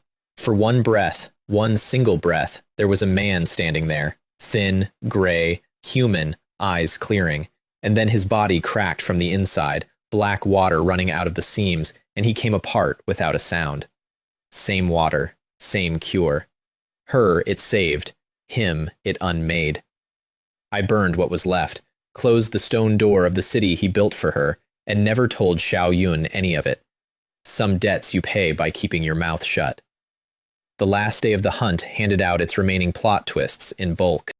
A jackal assassin, nascent soul peak, 108 blade knife array, poison that kills on a scratch, ambushed me screaming about how I'd insulted the true dragon. 3 steps half made his entire arsenal miss by centimeters until I broke his core, and then a pebble from some unseen archer blew his head apart before he could name his employer. Someone in the demon race is framing Zhang Longwei, or cleaning up after him, and either way the forest is full of players I can't see. I looted the 108 knives as an inconvenience fee. Then Ma Dewei showed up, the puppet genius admirer, the boy who gave Wang Yifei that bird, took one look at my hand on her waist and summoned a locust cloud of mechanical insects. Before I could even flex, Feng Yunshi's voice cut the sky and put him on his knees mid-tantrum, made him apologize to me through his teeth, and sent him home. Interesting woman, keeps investing in me and won't say why. Her affection score, after I milked the drama, 0. It went down. I didn't know it could go down. And at the very end, Zhang Longwei himself flew over, for an apology of all things.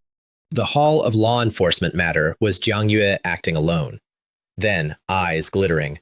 The sword through Wang Tao's hand, though, that debt I'll be happy to settle with you personally someday. Looking forward to it, I said. And then I did something better than fighting him. I split my points with Wang Yifei. Right down the middle, in public, on the final board. Result, first place, Feng Yunxi, second place, me, third place, Yi, my maid. The top 3 all draw from the sect treasury. The rewards are identical.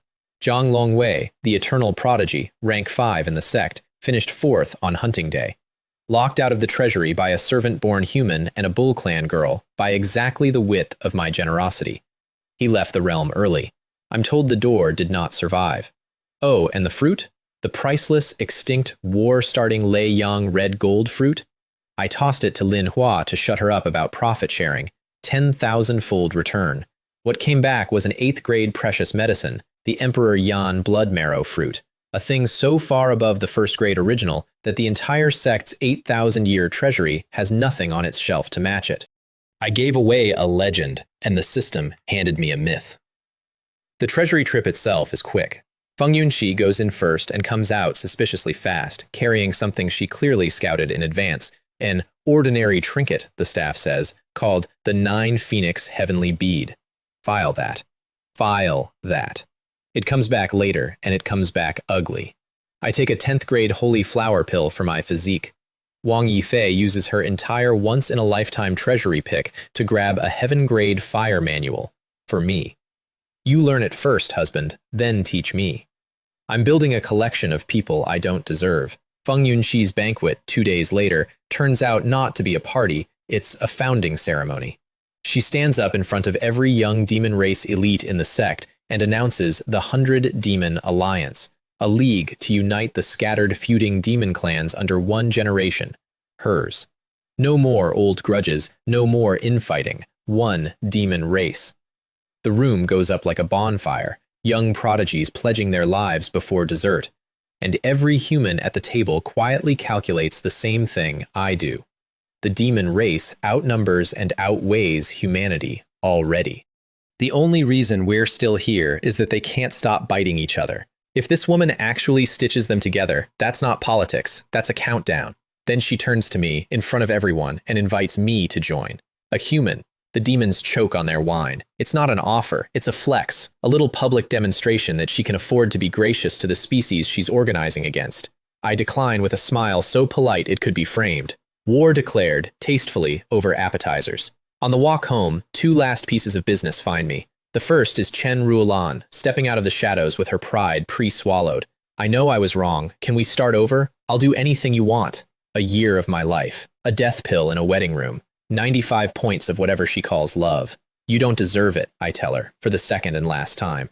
And she wipes her eyes and turns, and, I learn much later, walks straight out of the St. Yuan demon sect that night and never comes back. Some stories don't get endings, they just get exits.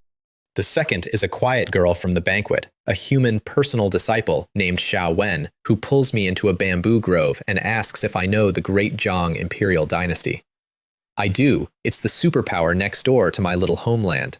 Her sister, it turns out, is its empress, and her sister's latest letter says the great Zhang emperor has been bewitched by a sorcerer, is harvesting children by the tens of thousands for some immortality elixir, and is currently grinding my Lin dynasty into paste to feed the operation. My homeland. The princess I never married. The family I got kidnapped from. We leave that night. Zhang Hao sees me off with 2 surprises, a stack of his treasured life-saving talismans, and my 3 dungeon demons, free.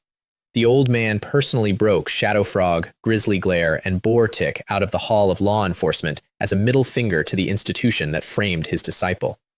They're loyal to you and useless here. Take them. I bind all 3 on the spot. The system, I notice, measures men in loyalty and women in affection, which says something bleak about how it sees my life, and we fly east.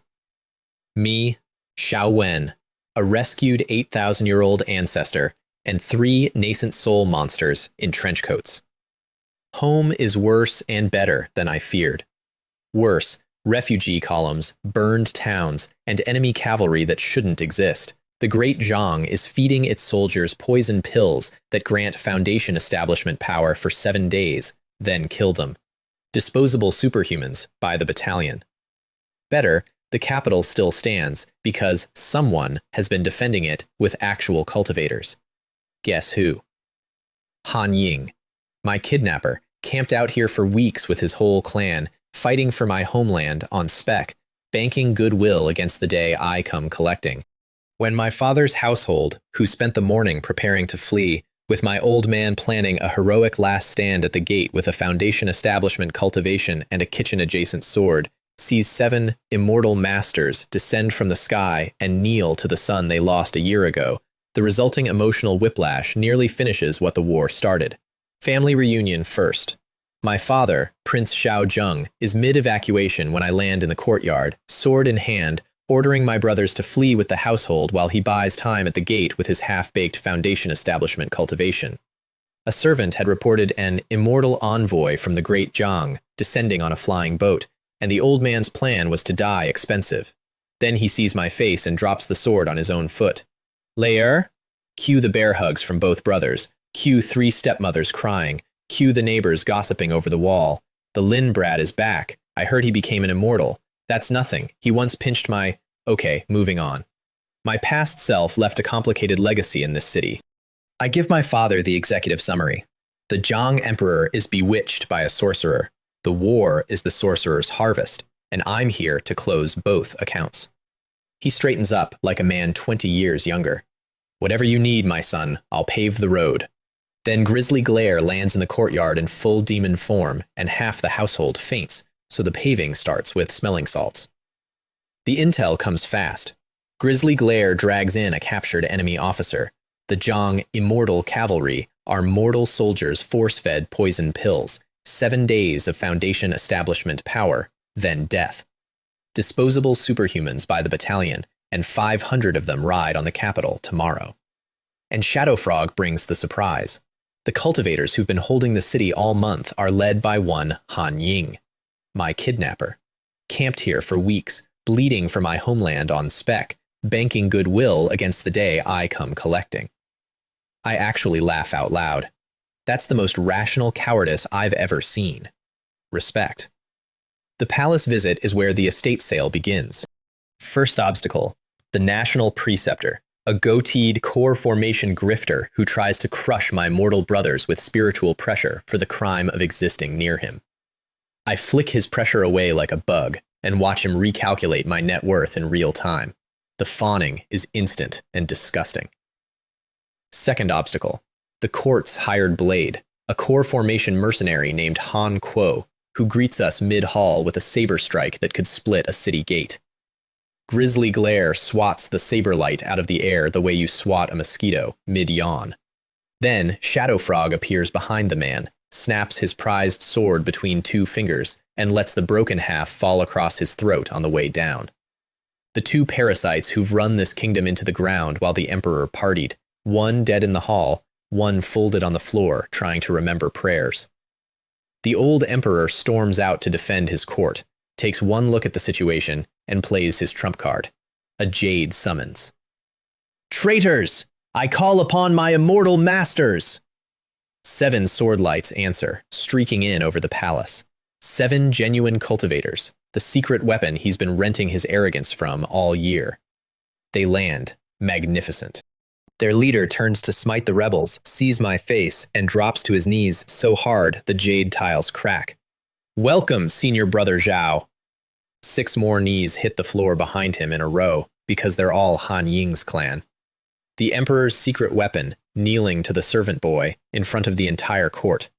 The old man's face goes through every stage of grief, plus 2 new ones science hasn't named. I have replayed that moment in my head about 400 times, and it has never once gotten less delicious. The abdication itself we stage with dignity, because my little princess Xiao Ning comes flying in on a tiger to throw herself between me and her worthless father, and some vetoes I honor.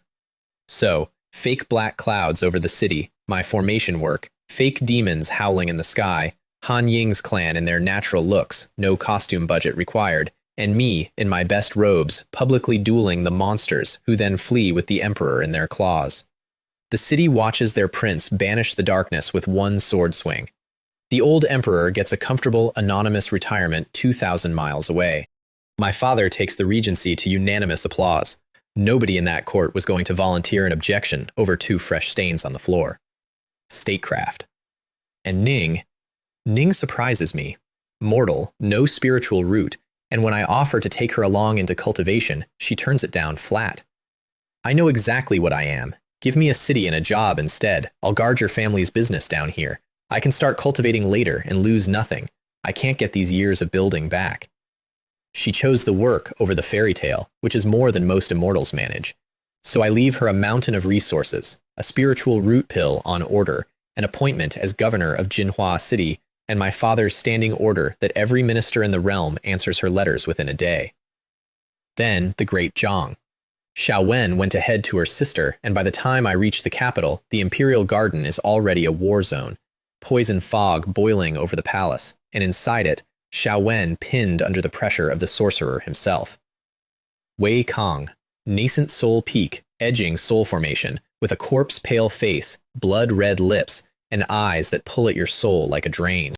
His opening move nearly takes both of us. He doesn't fight so much as flicker, dissolving into green mist and reappearing behind you with ghost white hands already at your skull.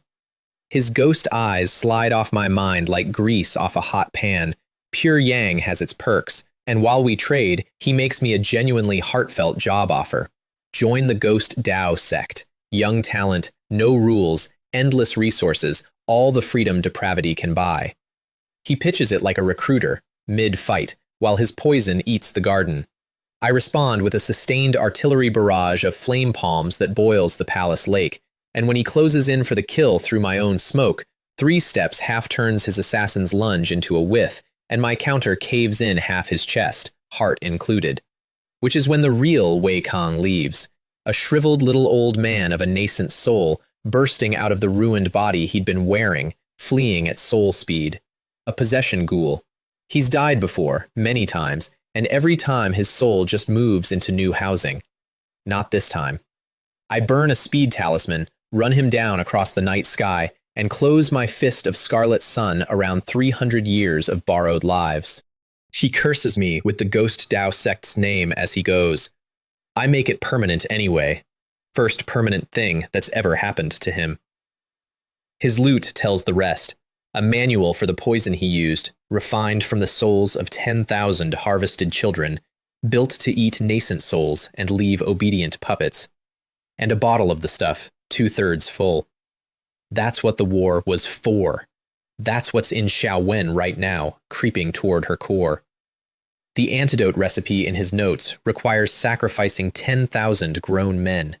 The alternative antidote is me, a massive, sustained transfusion of the purest yang energy on the market through, let's say, traditional channels. I explain this to the barely conscious Xiao Wen with clinical honesty. She looks at me, looks at the manual, accuses me of forging an entire book to get into her robes, which, flattering, but no. And then this woman, dying, poison at her heart, makes me wait while she writes and signs a formal waiver stating that she requested the treatment and accepts all outcomes. In triplicate, practically. Demon Sect women do not do trust. Treatment proceeds. Treatment is thorough. Patient recovers with excellent color. The annexation, after all that, is almost gentle. Empress Lin Lei receives me, a chi-refining cultivator with yin-yang eyes, the woman who saw through the sorcerer months ago, and, when he tried to spring the palace's ancient trap array on me mid-battle, personally drove a dagger through the back of her own zombie puppet husband's skull to cut the power. Widowed by her own hand, crowned by default, and absolutely done. I offer terms. The great Zhang folds into my father's Lin. Nobles keep titles, commoners keep their heads. She keeps the entire military and answers to exactly one person, me. She takes a day to sell it to the royal uncles, who discover deep reserves of flexibility when reminded which side owns me, and the superpower that was eating my homeland surrenders to it without one more death. On my last night, she mentions, with a very steady voice, that she has been empress for years and remains, technically, unmarried in every sense that matters, and that the palace walls are very thick. Her affection score by morning, 90. I left home a kidnapped rich kid. I fly back, leaving behind my father on one throne, my fiancé running a city, an empress running a country for me, 3 nascent soul demons as the family security system, and 1 kidnapper promoted to head of Homeland Defense out of sheer applied cowardice. Oh, and Xiao Yun, my maybe ancestor from the lake, installed in the palace with my historian brother, who's been tasked with combing 8,000 years of records to find whatever family she has left. She cried when I told her. 8 millennia as a monster, and what broke her was somebody offering to look. Not bad for a week. The flight back through the 10,000 demons forest, of course, refuses to be boring. A one-eyed old drunk flags me down from a treetop, nascent soul aura, wine gourd, introduces himself as Zhao Yun of the Ghost Dao Sect. That name again, the shadowy mother organization behind Wei Kong, the one whose scripture slammed itself shut in my hands with a warning. He has a job, a coffin of fire-pattern wood, and inside it, frozen solid in ice that laughs at the coffin's own heat, a girl. Thaw her with that scarlet sun of yours. Payment, this second-grade Dao artifact. A Dao artifact, the tier above magic treasures, the currency of elders. I take precautions. I take the artifact up front. I make him back off 10 miles. None of it helps. The moment the ice melts, the girl's frozen hand clamps my wrist. The old man appears behind me, swinging his gourd at my skull. Surprise, Ghost Dao Sect people lie. And in the smear, I end up sealed inside the coffin with her, lid locked by formations, listening to the drunk pat the wood and chuckle. Can't have you leaking the young Mrs. Secret, boy. So, trapped in a coffin, with a frozen girl who won't blink, being carried to an unknown destination by a lying alcoholic. Her name, when I finally annoy her into speaking, is Yue Hua, and her story is the kind you check your own pulse after hearing. Bought from her parents at 5 years old by a cult called the Gui Yi Sect, a subsidiary of the Ghost Dao Sect, and raised as their goddess, because sleeping inside her, according to their high priest, is the reincarnated soul of the deity they worship, the god of destruction. 10 years of forced pills and rituals trying to wake the thing up. She finally arranged her own escape, and the high priest, who'd expected it, had pre-poisoned her with something that flash froze her the moment she crossed the boundary. The drunk was hauling her home. I check her system entry. Race, reincarnation god race. The little popsicle is the real deal. Affection, 65. Trapped in a box with me for a day, and she likes me. I have that effect in confined spaces. I bind her, hand her my brand new Tao artifact as a trust deposit, 8,000-fold return, incidentally, which converts it into a 6th grade Tao artifact called the Great Formless Guardian Body, an armor that lives inside my skin, and by the time the coffin is pried open at the Gui Yi Sect's mountain, the two of us have a script. The script is this: I am her son. Not like that. Listen, the goddess is the reincarnated god of destruction. So who's the young man who emerged from the goddess's coffin, radiating divine yang power? Obviously, the divine child, her son. It makes no anatomical sense and every theological sense. And the high priest, a 2-meter soul formation woman with the fervor of a lit match, swallows it whole, because faith doesn't audit. What follows is the most profitable month of fraud in my career, and I refuse to summarize it because every day of it was art. Day 1. I wake in a jade room ringed by silent attendants who won't answer questions or let me out of bed, and then the high priest herself sweeps in, 2 meters of red-robed severity with soul formation pressure and the eyes of a woman who would walk into fire for a doctrine. Divine child, the goddess has told me everything. Your identity requires verification, but the faith of the Gui Yi sect is absolute. Verification, it turns out, is a behavioral audit. A newborn god should have a newborn's mind. No cunning, no appetites, no agenda. So they watch. Everything is theater, and every attendant is a note-taker. They log what I eat, how I eat it, what I ask for, whether I try the door. So I perform infancy with total commitment. I devour a banquet of spirit fruit and nascent soul beast meat with my hands and no manners, ignore the scripture pile like a toddler ignoring homework, and ask precisely one question, over and over, in a small, confused voice. Where is my mother? I want to see my mother. The high priest's face does something complicated and enormous. The goddess is unwell and must rest, divine child. When she recovers, I will take you to her myself. They're soothing a baby. I am being burped by a soul formation fanatic. And every hour of it is buying me the run of their treasury. So I keep the voice small and hold out my bowl for more. Then the offerings start, because a growing god must be fed. Tray 1, a small mountain of spirit stones. Tray 2, 100 pounds of 5th grade and up spirit medicine, sold by weight like vegetables. Tray 3, the sect's scripture library. I look at all of it, put on my best divine indifference, and say the sacred words. More. And here's the beautiful part. They comply. For days, the requests go up the chain. The divine child requires more stones. The divine child requires fire attribute pills. The divine child requires a gathering spirit formation. He's absorbing faster than the room can flow. Behind closed doors, the 3 executive priests hold crisis meetings about the divine appetite that is visibly bankrupting an organization that took generations to get rich. The fat treasurer priest, a man wearing 40 storage rings like knuckle dusters, argues for cutting me off. The high priest responds by inviting all 3 to donate their personal fortunes to the awakening, starting with hers, while looking at them in a way that makes refusal a theological position. I eat the treasurer's life savings in an afternoon. He weeps into his empty rings. It's the most beautiful thing I've ever caused. Core formation, layer 10, on cult money. Then I hold back deliberately, letting them think the awakening needs one final push until they've scraped the vaults clean, no sense breaking through while there's unclaimed budget, and stage the finale properly. A specially chosen dawn, the whole leadership assembled outside my quarters, and inside, me, cutting my own palm to ignite the emperor blood for dramatic lighting, and letting the divine body radiance off its leash for the first time in weeks. The building melts, on purpose. I walk out of the slag barefoot, floating, eyes glowing gold red, and say, in my best register, "You have seen the god. Why do you not kneel?" 1 soul formation high priest and 3 nascent soul peak priests hit the ground like dropped laundry. The treasurer is sobbing again, but now with religious fulfillment, which I feel partially resolves our earlier friction. And because power without ritual is just noise, I extend 1 bare foot to the high priest. Your devotion. Prove it. She kisses my instep like it's the most sacred act of her 4,000-year lineage, which, in her defense, their liturgy is very hands-on. I merely embraced local culture. Then I issue my first divine decree. The Gui sect breaks with the Ghost Dao sect, today, permanently. The high priest, who bent the sect to those ghouls years ago purely to keep it alive, rises with tears in her eyes and swears it done before I finish the sentence.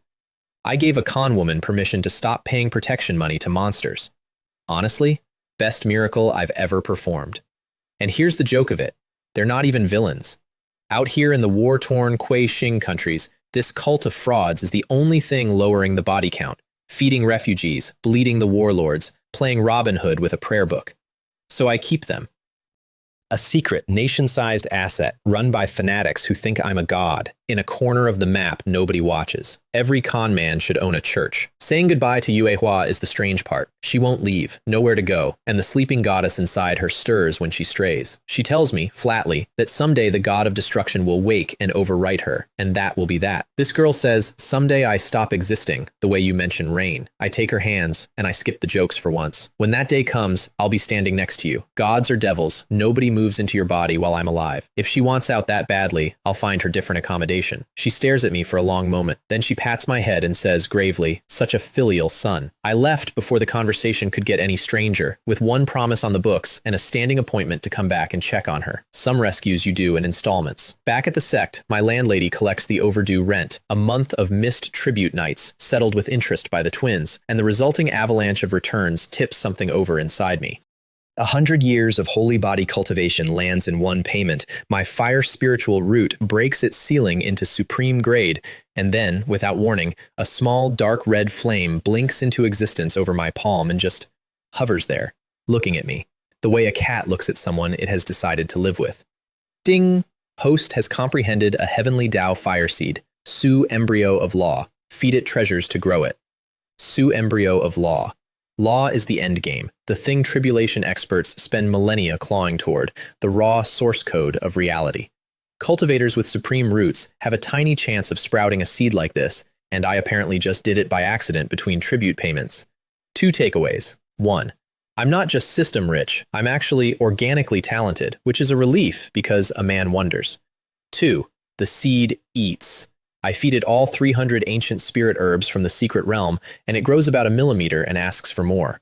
I've adopted a bonfire with a trust fund. The sect I've come home to, though, is humming wrong.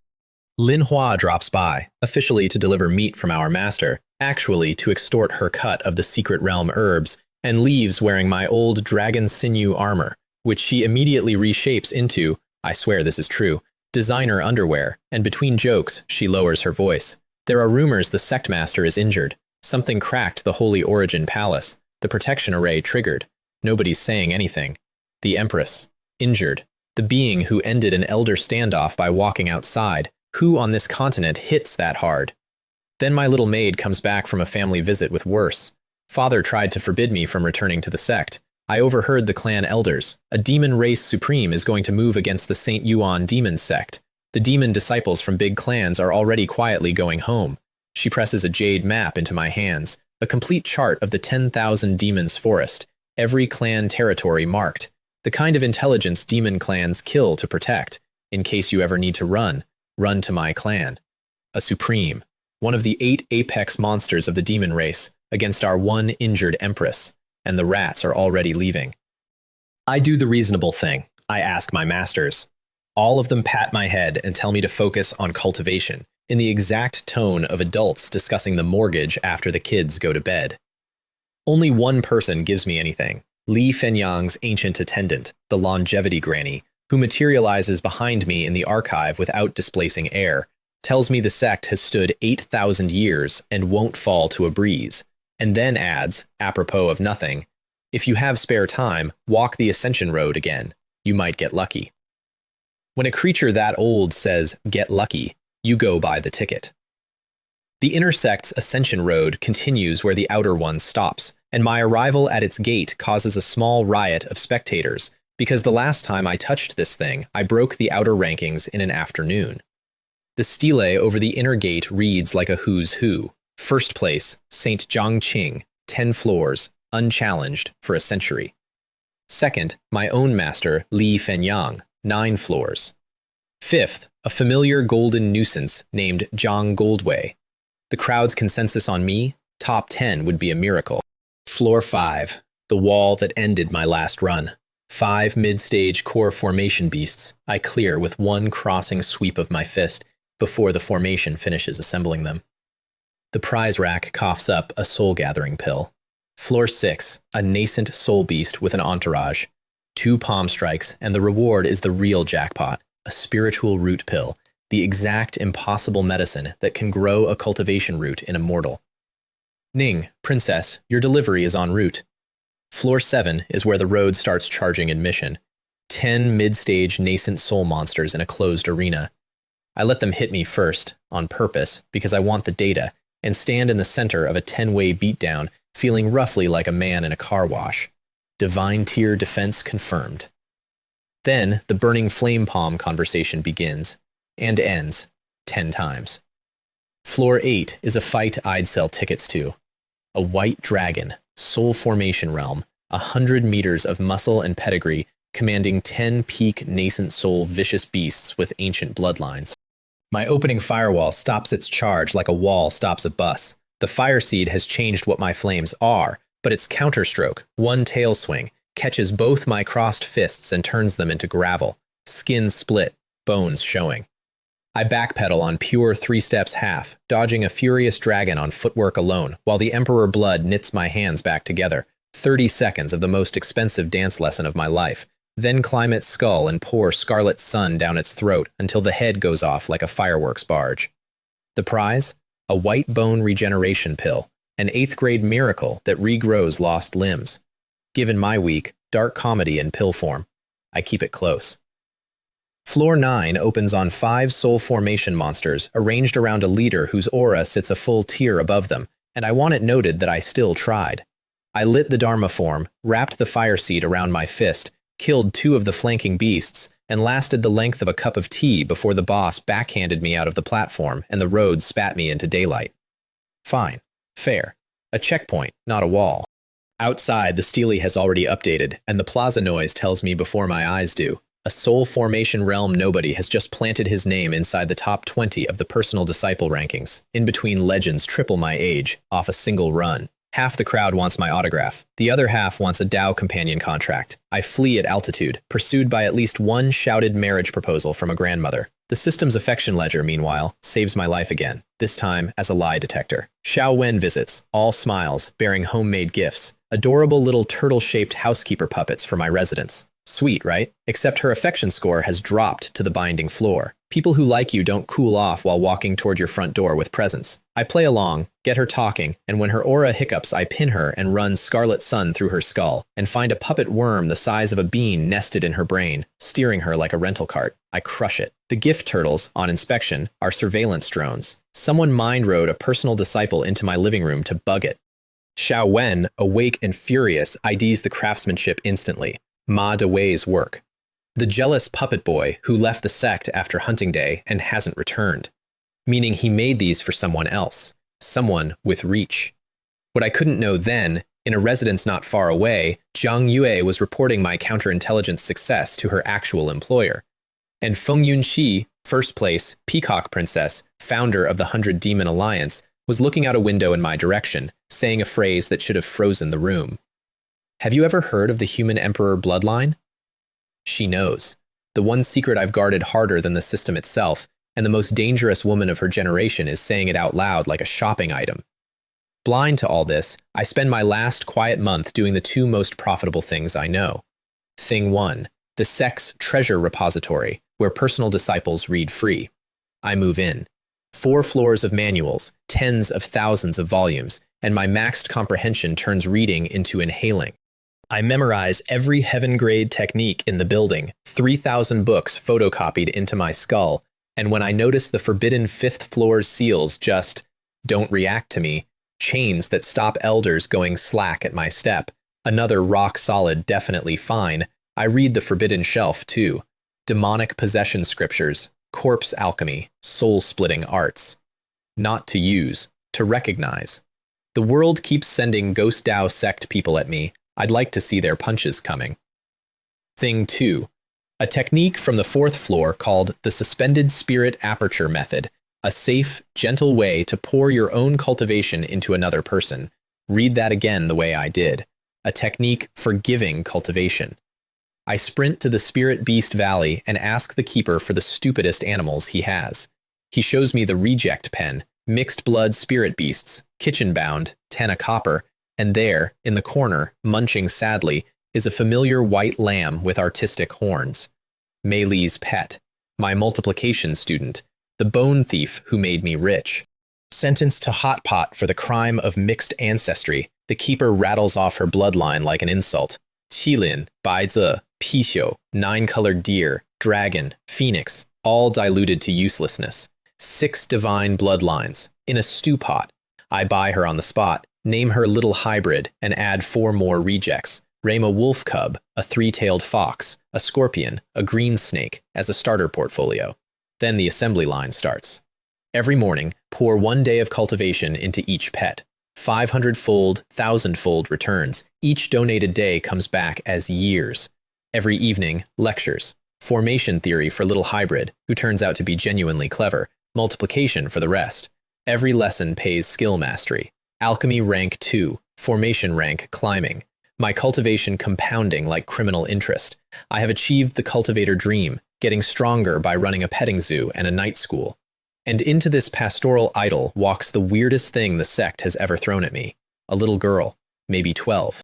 Riding a crane, a nascent soul crane, which she disciplines by smacking its head, carrying a coin purse of high-grade spirit stones worth more than most elders' estates, demanding I take her to catch zombies. I refuse. She stalks me. I lose her. She camps outside my residence for 2 days, sleeping on her crane like a kitten on a warm dog. Her name is Yuan Rui, and I cave, obviously, and let her in, and by lunch she has eaten a table. And I don't mean the food on the table. Plates, furniture, a layer of the floor. Whatever she inhales dissolves into pure energy, because, as Yuan Ruo discovers when the girl passes out and we examine her, Yuan Rui is not a person. Under the skin there are no organs, no bones. Just a vortex of spiritual power so dense it wears a girl shape. A consciousness made of raw qi, sleeping on my guest bed, muttering in her dreams. And what she mutters is, "Father, don't go. Don't leave Ru alone. Ru." As in Empress Ru. Li Fenyang arrives at my message faster than sound, takes one look, and goes paler than I've ever seen her. The verdict, once the girl briefly wakes with 3,000 years of authority in her tiny voice. The rumors were true. The Empress was attacked, wounded so badly her consciousness cracked loose from her body. What crawled out of the wreckage and stole a crane was her childhood. Yuan Rui is Empress Ru, age 12, the person she was before her father vanished and the sect landed on her shoulders, self-aware, self-directed, and absolutely done being responsible. The adult Empress, flickering through the child's eyes, cuts me a deal in 2 sentences. My precious pill, the flesh-regenerating treasure the system paid me for a gift to Yuan Ruo, goes to heal her true body. And in exchange for future considerations, plus the girl's own stone-heavy allowance, while I recover, my childhood stays with you. She trusts you. Nobody else in this sect can handle her. And then the sect master of the Saint Yuan Demon sect, currently 4 feet tall, hands me a money bag, demands dinner, and falls asleep on my couch. That's how I became the paid babysitter of the most powerful being I know. The babysitting month deserves its own book. Highlights. She demolishes my newly renovated residence twice. She pays for every meal in high-grade stones like a tiny oil baron, announcing, "I don't eat for free." Her hobbies, listed in her own words, hunting, taming beasts, tomb raiding, and very sweet fruit. And when I offer myself as a sparring partner to burn off her energy, I discover something that changes my life. Her body is condensed from the Empress's Tribulation Realm spiritual power, and every slap that sends me through a wall also hammers my Emperor bloodline like a smith working iron. So I keep getting up. Hundreds of times. She goes from smug to disturbed to genuinely frightened. "Are you a masochist? How disgusting!" While inside me, impurities burn out of the royal blood with every hit. On day something, the blood finishes cooking. The system announces the human emperor bloodline has evolved and unlocks 3 inherited talents like a character sheet updating: enhanced senses, a leadership aura, and the eye of truth. No falsehood can deceive me. I got superpowers from being beaten up by a 12-year-old. Cultivation is a rich and varied path. She also, one evening over roast lamb, I've been running a systematic campaign of spoiling her childhood palate, on the theory that flavors imprint, and somewhere down the line, the adult empress will inexplicably crave my cooking. Yes, I'm playing the longest game. Tells me about her father. The Saint Yuan old ancestor, the founder. He raised her in this forest, took her hunting at 5, and when she was 12, he left without saying goodbye and never came back. That's the year Yuan Rue stopped existing and Empress Ru started. I'll be your dad, I offer, patting her head. She bites me. I'm your dad, she says, with gravy on her chin. We argue about it for half an hour. The matter remains unresolved. Then the month runs out. Not on the calendar, in the sky. It starts as a tremor through my residence, then Li Fenyang's voice in my skull, 6 words with no explanation. The sect has fallen. Run. Now. Outside, the western sky is a bruise of black clouds and red lightning, and the pressure rolling off the core mountains is nothing the sect owns.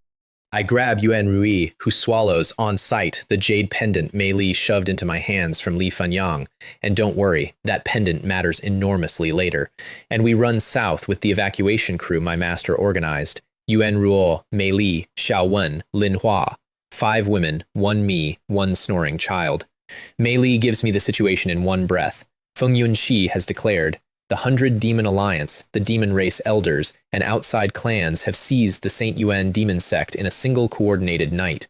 The human disciples are bottled up in the Holy Origin Palace behind the founder's great array, and the wounded empress can't come out to fight because the thing backing Feng Yunxi, the thing that wounded her in the first place, is a demon race supreme. The forest road south is where the Alliance springs its cleanup crew. 3 of them, all old friends. Ma Dawei on a war puppet, Zhang Yue on her clouds, and Zhang Longwei with his golden sword light. The A-team of my personal enemies, sent to collect the sect's most wanted human. They expected the me from a season ago. Ma Dawei goes first and goes fastest. His serpent puppet gets 2 exchanges before my palm turns him and his masterpiece into drifting ash. The boy who mind-rode my friend into my house dies mid-monologue, which is honestly kinder than he'd planned for me. Zhang Longwei unveils his famous killing blow, the full sword intent Dharma, a golden dragon blade that once cut down a soul formation beast.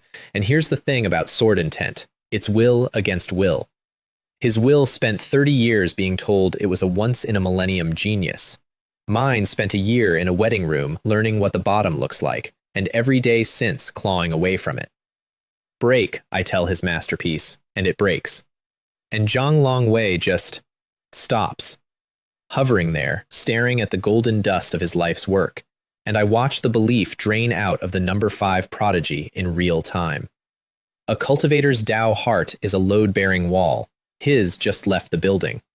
I don't even need to finish it. One palm swats the empty shell out of the sky, and the man who sent a sword to execute a servant boy drifts to the ground like a dropped coat. Jiang Yue, credit where due, reads the scoreboard instantly and runs. Smartest thing she's ever done around me. Doesn't help. I catch her in 2 breaths, knock her cold, and haul her onto the boat by the ankle like luggage, over the girl's loud approval. Apparently everyone has a Jiang Yue story because the phoenix witch who framed me, caged my demons, and bombed me with a human being is worth more alive. Specifically, worth information. When she wakes, I offer the trade, talk, live. She spits defiance. So I take out the black bottle I looted from Wei Kong, the infant soul poison, the puppet maker, 2/3 full. The exact class of horror she'd have gladly used on me. Her eyes go very wide, and I feed it to her anyway, and I sleep fine, thanks for asking. This is the woman with a museum of tortured innocence under her hall.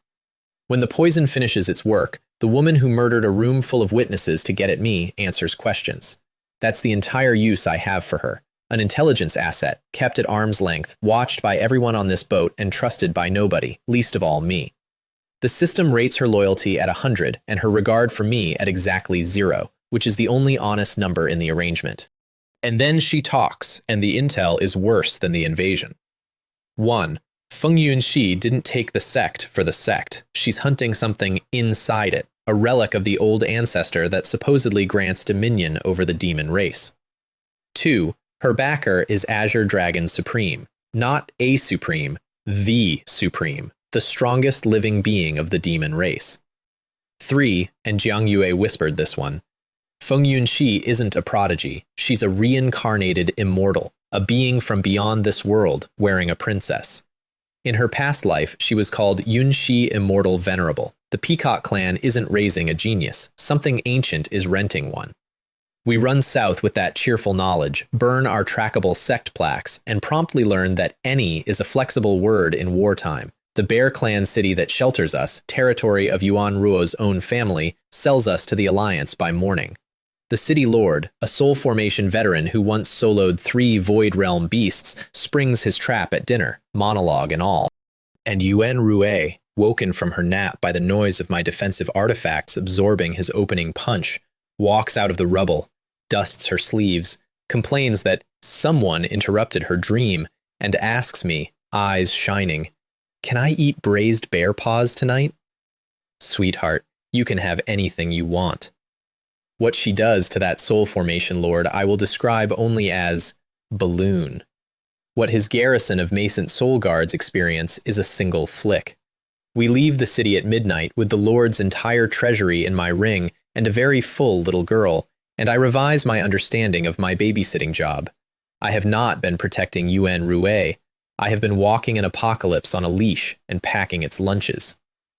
The flight from there leads us somewhere I picked off Wang Yifei's stolen map, the Lei Ming Temple. A lonely outpost of the Tianluo Temple, the human race's holiest monastery, built in demon territory over something sealed, staffed by one monk, and theoretically the safest guest room in the forest, because even Feng Yunxi thinks twice before annoying a Supreme's franchise. The monk, Abbot Huiyuan, has guarded this temple for 4,500 years, alone, over a pit where his order sealed an ancient evil god. He welcomes us kindly, warns us not to leave our room at night, no matter what we hear, and there is scraping at our door in the dark, and I want it on record that we followed the rules. Didn't matter. At dawn, I open the door to a pale woman in white who dissolves when I blast her, and when I turn around, my entire party has vanished from a sealed room, and there's a black Buddha statue weeping blood where the table was. And the kindly abbot? 4.5 millennia of listening to an evil god whisper through the floorboards has left exactly as much of his sanity as you'd expect. He drags me, cheerfully, gratefully, down the sealed well, into a cavern of lava, and explains that my pure yang body is the perfect sacrifice to finally buy his freedom. He hands me his entire life's treasure hoard as payment, which is the politest mugging I've ever experienced, and locks the exit. At the bottom of that lava sea, in a bubble of freezing air, I find the evil god. Dead. Long dead, a shriveled black husk. Whatever the abbot's been hearing for centuries, it wasn't this corpse. And while my party, led by a furious Yuan Rui, who slaps the possessed abbot apart like wet paper, fights through the black mist above, the thing that was haunting the temple comes for me. The pale woman, drifting out of the dark, beautiful and wrong. The last light of the sealed god. She asks me, conversationally, what I'd like to call her. Those who fear me say evil god. Those who love me say the goddess of love, Lilith. I respond with a mouthful of emperor blood spat directly in her face, because I am a romantic. The blood burns her like acid. My follow-up cuts her nearly in half. And instead of dying angry, she smiles at me, a long, satisfied, deeply unsettling smile, like a chess player watching you take the exact piece she offered, and collapses into a white egg the size of a human head. The Empress examines it afterward and gives me the lore with visible unease. Evil gods aren't demons, they're beings from outside the world, and the old ones don't die. They clutch their essence into an egg and reincarnate. And a reborn evil god, at its most vulnerable, does one thing first. It chooses a guardian. A master, bound by blood pact to protect the egg until hatching, after which the god's power backs the master for life. She chose you, says the Empress. This is either the greatest opportunity of your era, or every hunter on this continent will come for what's in your ring. Congratulations. Keep it warm. So now I'm cultivating, farming, fleeing a coup, and expecting. The egg sits in my storage ring, radiating smugness. Remember the egg. The egg is a promissory note from something older than the continent, and one day, not today, it comes due. The rest of the flight turns into the strangest road trip of my life, and I'm going to tell you all of it, because the road is where I learned what I was actually carrying. The travel arrangement first, because it's absurd. The Empress and Yuan Rui have negotiated a custody agreement over their shared body, 2 days each, alternating, like divorced parents sharing a car. So my co-pilot changes personality every 48 hours. 2 days of a 3,000-year-old monarch who steers the boat with contemptuous ease and lectures me on realm theory. Then 2 days of a 12-year-old who wants snacks, zombies, and adventure, in that order. And here's my dirty little strategy, which I ran the entire trip. I fed the child, not carelessly, systematically. Every night I hunted whatever the forest had and cooked it properly. Braised treasure pig with spirit mushrooms. Grilled azure dragonfish, 500 pounds of it, bones and all. A whole roasted black-scaled ram that took me half an hour, and every trick I remembered from a previous life's takeout menus.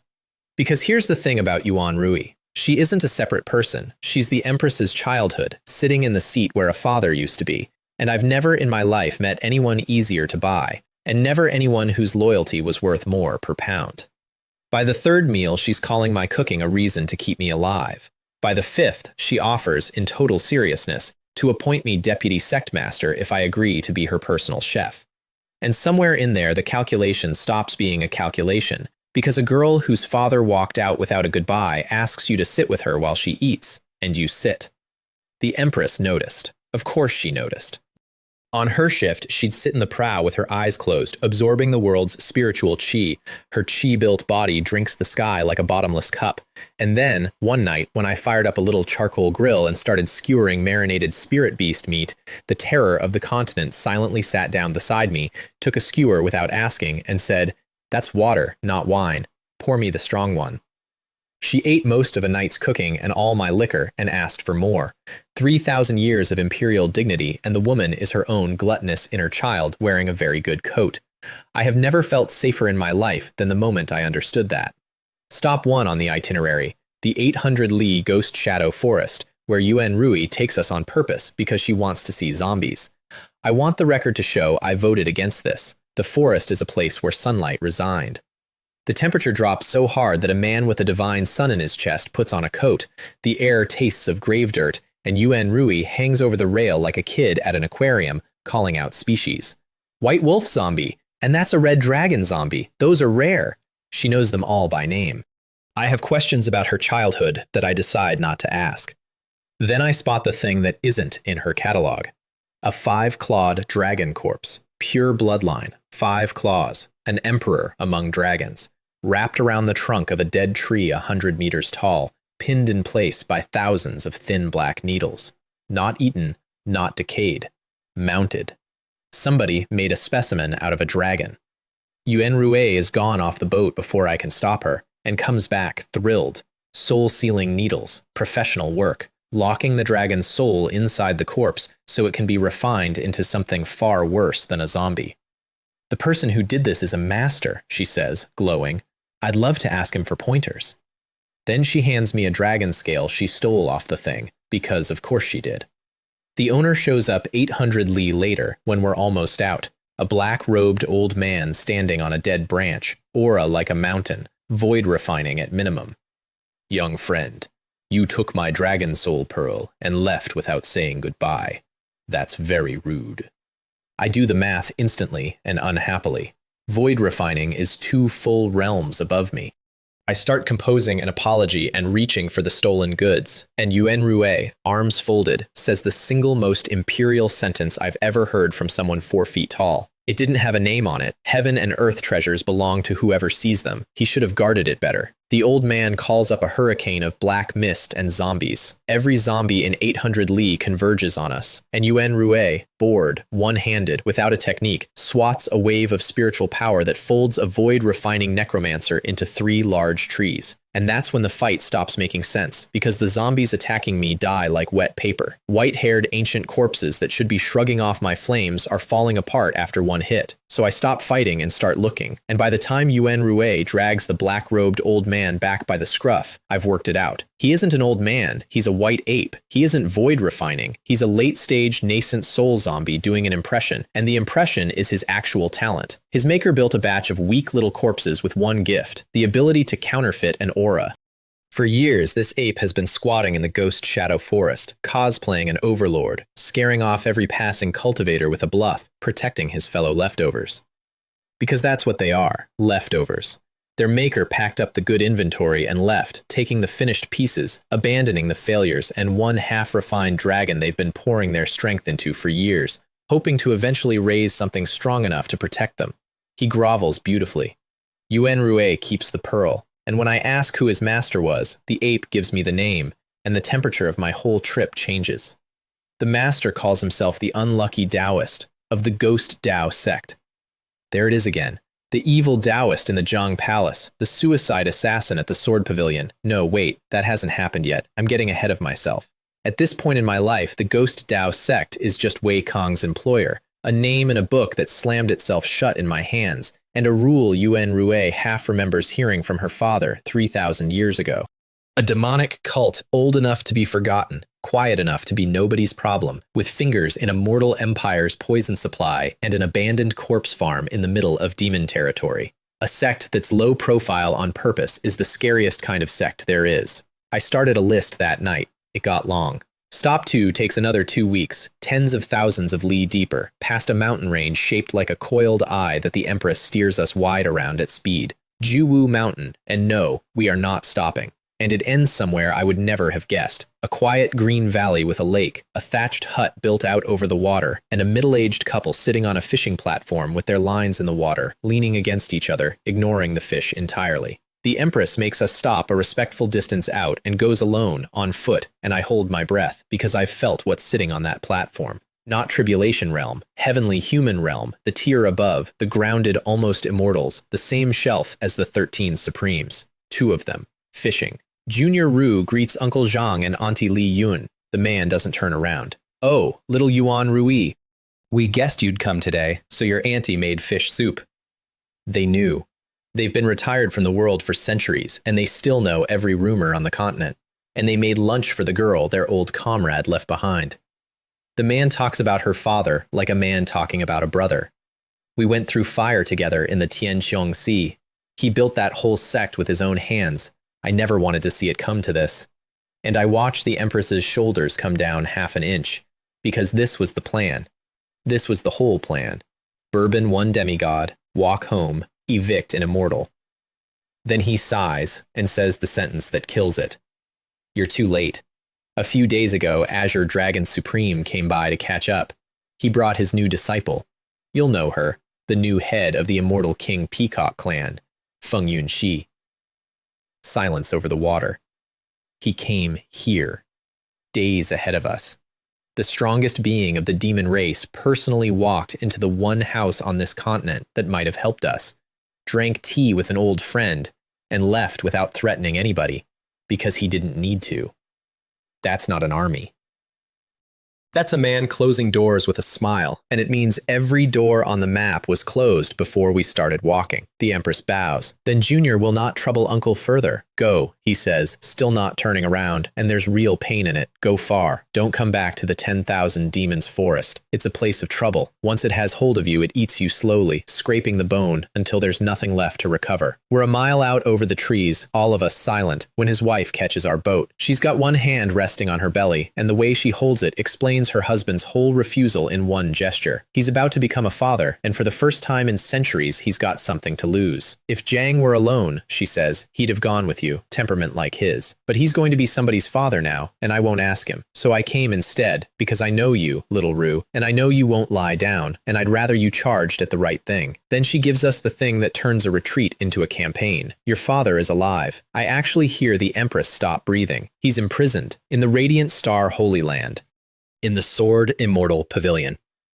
3,000 years. 3,000 years of a daughter believing her father ascended, or died, or vanished into some noble mystery, and he's been in a cell the whole time, held by sword god Chu Liu, one of the 5 supremes of the human race, the most respected sword cultivator alive, the man whose temples get incense in every mortal village from here to the sea. I shouldn't have told you, the old woman says. Investigate it yourself, and be careful. And she's gone. Yuan Rui surfaces that evening, her turn on the calendar, and takes the news about her father the way a 12-year-old takes it. She doesn't cry. She doesn't yell. She just gets very quiet and stops asking for seconds and sits in the prow watching the dark forest go by. And when I put a plate beside her, she eats it without tasting it. I hate that quiet more than any monster I've fought this year. So we point the boat east, at the holiest fortress of the human race, to break into a demigod's basement. But his wife chases down our boat, one hand on her pregnant belly, and gives Tang Qing, the adult empress, awake now and steering her child body with quiet fury, the real treasure. Your father is alive. He's imprisoned in the Sword Immortal Pavilion, in the Radiant Star Holy Land. The founder, alive, held for 3,000 years by sword god Ku Liu, one of the 5 supremes of the human race, the most venerated sword cultivator alive. Watching Yuan Rui's little face when she hears her father isn't dead, that's the moment this stopped being an evacuation and became a rescue. The road east takes 2 weeks, and the Empress spends them investing in me like a woman consolidating assets before a storm. She teaches me the mysterious fire scripture, a supreme-grade flame art she could never train herself. And when I shrug that my current fire is honestly better, and show her the heavenly Tao fire seed, and watch the composure of a 3,000-year-old ruler crack straight down the middle, she goes all in and transmits me something above techniques entirely, a Dharma form, the burning moon star flame. A domain art where every fire technique I know becomes one more star in a personal constellation, and the constellation becomes a battlefield where everything that isn't me burns. Requirements: a supreme fire root and a fire holy body. Owners of both, continent-wide, me.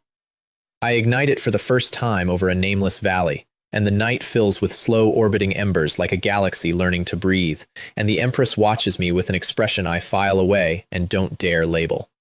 We regroup at the hideout where the girls have been holed up, a hidden pocket realm Mei Li knew, garden, spirit liquid lake, very cozy, and I get exactly 1 hug into the reunion before Yuan Ruo and I disappear for a private debriefing, and the debriefing goes catastrophically well. Mid-reunion, her affection score quietly rolls over 100, the bond locks permanent, and the accumulated month of tribute backlog detonates through the system all at once. 10,000-fold return. And then a second chime I've never heard before. Holy body evolution, awakening, blazing sun, divine body. Light, not a metaphor. I go off like a newborn star inside a pocket dimension. My hair burns away, my clothes burn away, the spirit lake boils, the garden ignites, and the hidden realm's own space, a stable little world that survived millennia, cracks apart around me and collapses, dumping everyone into the outside forest while I hang in the middle of the wreckage, glowing, breaking through to soul formation on the aftershock alone.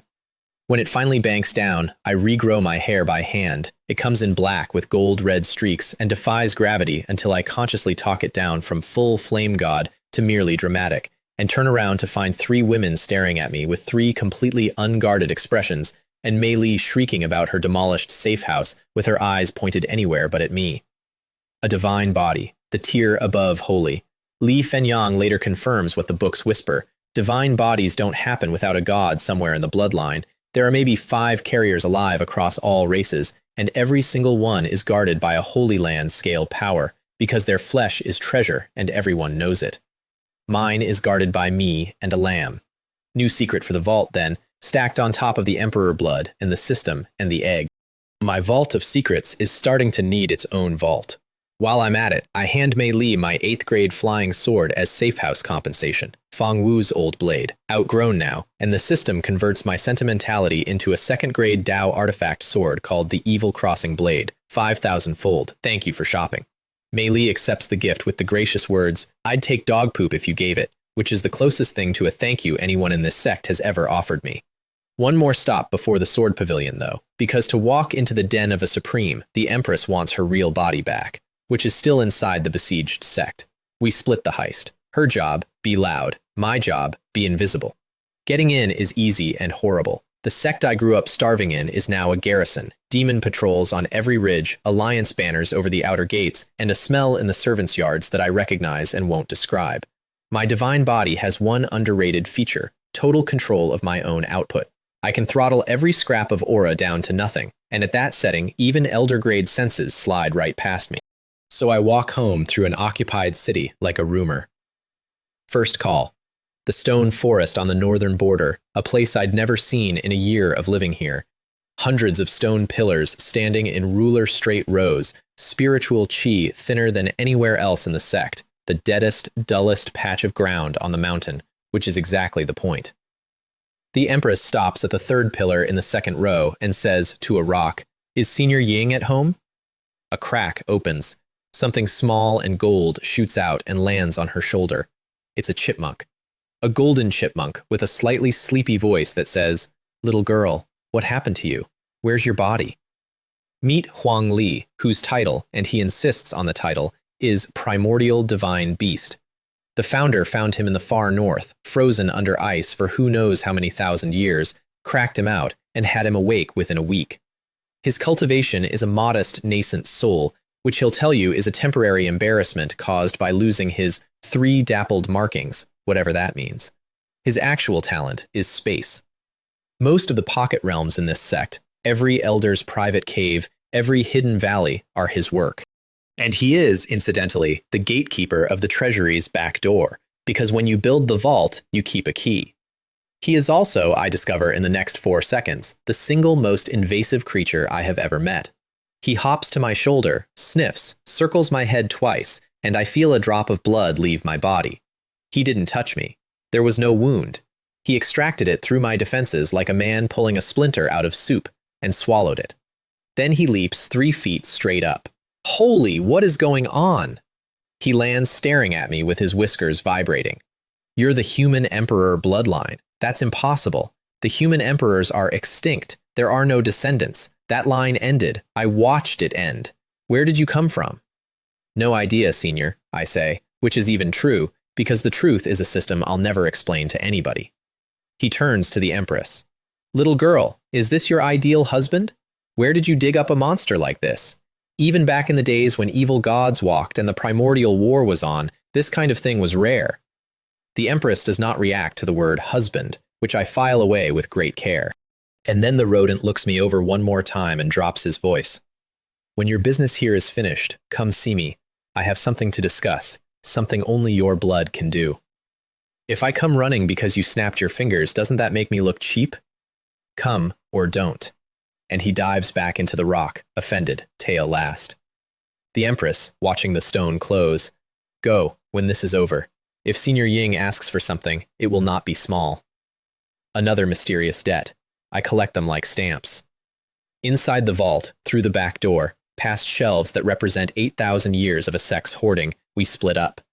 The Empress goes deep for one specific thing, a huge floating crystal her father left behind, keyed to open only when the sect is in mortal danger. It pours light into her little chi-built body for a long minute, and when it stops, she is wearing an aura I have not felt on her before, something close to her true prime, and it comes with a timer. 1 hour, she says. Move. My assignment, meanwhile, is the greatest shopping trip in the history of retail. Take what you can carry, she says with a shrug. Better you than the invaders. I take a 10th grade storage ring first, on principle. Then I sweep. Spirit stones by the mountain, pill bottles by the shelf, magic treasures, formation materials, ancient manuals, treasure-grade herbs, anything not welded down and not sealed behind a formation I can't crack in a hurry. The truly legendary items are locked into place by arrays even I can't touch on a schedule, which is the only reason the St. Yuan demon sect still owns anything at all. I fill a ring designed to hold a small warehouse until it complains, and every single item in that ring is, from the system's point of view, ammunition. Because a thing I own is worth what it's worth. A thing I give is worth up to 10,000 times that. I didn't loot a treasury. I loaded a cannon. Then the Empress walks out the front gate of her own stolen home and declares war on the occupation by herself. I hear it start from 3 valleys away, the sound of a small girl hitting an army with a borrowed hour of imperial power, and every alarm, elder, archon, and alliance officer in the sect turns and runs toward her like water down a drain. Which leaves the Holy Origin Palace underwatched for exactly as long as I need. I come up inside the siege through Zhang Hao's private teleport bolt hole, and the first thing that happens is that my formation master grabs me by both shoulders and shouts at me for coming back. And the second thing is that he starts crying. And the third thing is that 4 elders and a saintess crowd around a servant boy like he's the sunrise. The array's been running on fumes for weeks. I dump a sack of spirit stones into its core and buy the defenders another month in one gesture. Wen Zhi hands out pills he'd been hoarding for his own funeral. Fang Wu hits me on the back hard enough to bruise a divine body. Then Liu Ying comes through the crowd at a dead run and knocks the air out of me. She's thinner. There are shadows under her eyes that weren't there when she was 50 demon cultivators away from me, and I promised a wall I'd come through. I made that promise to nobody, out loud, in the dark, and here I am, standing inside it. Promise kept, senior sister. Behind her comes Elder Liu Hong, the grandfather who sold her to a dragon for family advantage, and the old man looks at me for a long, complicated moment and says, "You killed Zhang Longwei." The hall goes silent. Half these people are learning that fact right now. I did. If Elder Liu has objections, I'm right here. He sighs the sigh of a politician conceding an election. He betrayed the sect. He deserved it. But you killed my granddaughter's fiancé, boy, so you will be taking responsibility for her. That's elder speak for a wedding blessing and a surrender in one sentence. Liu Ying turns the color of her own name. And because the room needs it, I put my arm around her in front of the entire besieged remnant of the human faction and say the thing that will be repeated in this sect for a century. Don't worry, Elder. Whatever that castrated dragon could have given her, I can give her. And what he couldn't, I can give her twice. The saintess pinches the bridge of her nose. 3 separate elders laugh out loud for the first time in a month. Somewhere in the crowd, an inner disciple faints, because the number 5 prodigy of the St. Yuan demon sect has just been posthumously outed as a eunuch in front of 800 witnesses, and that rumor is going to outlive all of us. Li Fenyang personally escorts me down to the ice vault, and there, on a bed of 1,000-year cold, I finally see the woman I've been working for, the Empress's true body. I'm not going to try. Poets have died attempting less. I'll say only this. I've spent a year cataloging the most beautiful women of a sect famous for them, and looking at Ru asleep in the ice, my professional opinion was that the catalog should be burned. Li Fenyang catches my expression and threatens my life on general principle. Fair. We pack the body in a golden cauldron. I'm forbidden to touch it, even slightly, a rule I keep for almost the whole trip, and the exit is fire and math. The Empress draws off the bulk of the army. I punch a hole in the remainder with a Dharma form fireball that re-landscapes a mountain, and the last thing between us and the horizon is Long Fei, great protector of the Peacock clan, void refining peak, the strongest fighter Feng Yunxi owns. Our exchange is short and educational. His wind blades shred one of my Dao artifacts' charge. My teleport talisman puts my fist on his spine, and we separate mutually impressed. Him minus every feather on his wings, me minus any illusion that I'm ready for the top tier. Feng Yunxi's response, delivered to her whole alliance that night. Xiao Lei moves to number 1 on the kill list, wanted, dead or alive. Her stated reason for alive I learned through Jiang Yue, and I want you to hear it. With my body's properties, I'd make an excellent cauldron for refining an immortal's pill. A cauldron, full circle. The whole demon race can line up. Safely away in the far mountains, the Empress performs the reunion, soul pouring back into flesh, and the operation succeeds with one catastrophic complication. 3 months of separation sealed her meridians. The soul is home, the body works, but her power is locked. The strongest woman I know can currently be defeated by a firm door. Recovery time, unknown. And she refuses to wait it out in hiding while her father sits in a Supreme's jar. So the journey to the Sword Immortal Pavilion happens like this. The sect master of the St. Yuan demon sect, terror of a continent, bundled in the back of my flying boat, discovering mortality one indignity at a time. Day 1, I nearly kill her by accident. The boat has no cabin, she has no cultivation to block the high-altitude wind, and by the time I notice, my Empress has quietly frozen into a very dignified icicle rather than admit weakness. I thaw her with careful trickles of yang warmth, apologize profusely, and spend the night at an inn building the boat a heated cabin while she has her second crisis. She can't open her own storage ring. No spiritual power, no access. The most powerful woman on the continent has to hand me her ring and ask me to fetch her a change of clothes, and I open it onto 3,000 years of gowns, hairpins, cosmetics, and several items of a category I will only describe as not for public occasions, and she watches me inventory her secret wardrobe with an expression that promises my death will be scheduled for the exact hour her meridians unseal. Then there's the rehearsal. Since she's entering the pavilion as my maid, she insists on practicing the role and critiques my performance as a master. Too reserved. Command me. Fine. Wash my feet then, little May. I meant it as a joke. The Empress of the demon sect kneels, takes my feet in her hands, and washes them with the focused incompetence of someone doing it for the first time in 3 millennia, then critiques my reaction for breaking character. I have lived a strange life, and that evening is in its top 5. Somewhere over the plains, between one soup refill and the next, her affection score crosses 60. I bind the empress of the demon sect to my system mid-ladle, and neither of us mentions the change in weather. The Sword Immortal Pavilion turns out to be the single most impressive thing I've seen on this continent, a valley-sized ancient bronze sword, floating 10,000 meters up, with the Sect built along its blade, Hidden Sword Valley for the staff and guests, and above it, higher than birds bother going, the radiant star Holy Land, where the true disciples live among literal captive stars. Sword god Zhao Yan has ruled from up there for 9,000 years. Somewhere under his floorboards, our founder. Our cover. I'm a wandering array master answering the pavilion's recruitment call. They're rebuilding their grand protective formation and paying for talent. And the empress is my mute maid, Tung Qing, a role she prepares for by practicing humility in the mirror and failing. On the climb up, we befriend a formation clan called the Wu family, whose junior miss, Wu Mei Li, 20-something, 6th rank array master, professional sycophant, allergic to dignity, watches me compress a 7th rank formation into my palm at the job interview and decides on the spot that her life's calling is to be my disciple. 3 kowtows, done before her brother can object, my first human student. Her tuition gift to me, a true martial divine talisman, one of 3 her family owns, an ancient one-use apocalypse her father gave her to save her life. I try to refuse. She wins. She always wins. It's her only setting. And teaching her, it turns out, pays the system double what animals do. 1 all-night lecture, 10,000-fold return, formation rank 9. A second stretch of evenings. I break through to Grand Master of Formations, the rank my own master Jiang Hao, bless him, has been half a step from for 200 years. The apprentice farming engine has found its fuel grade.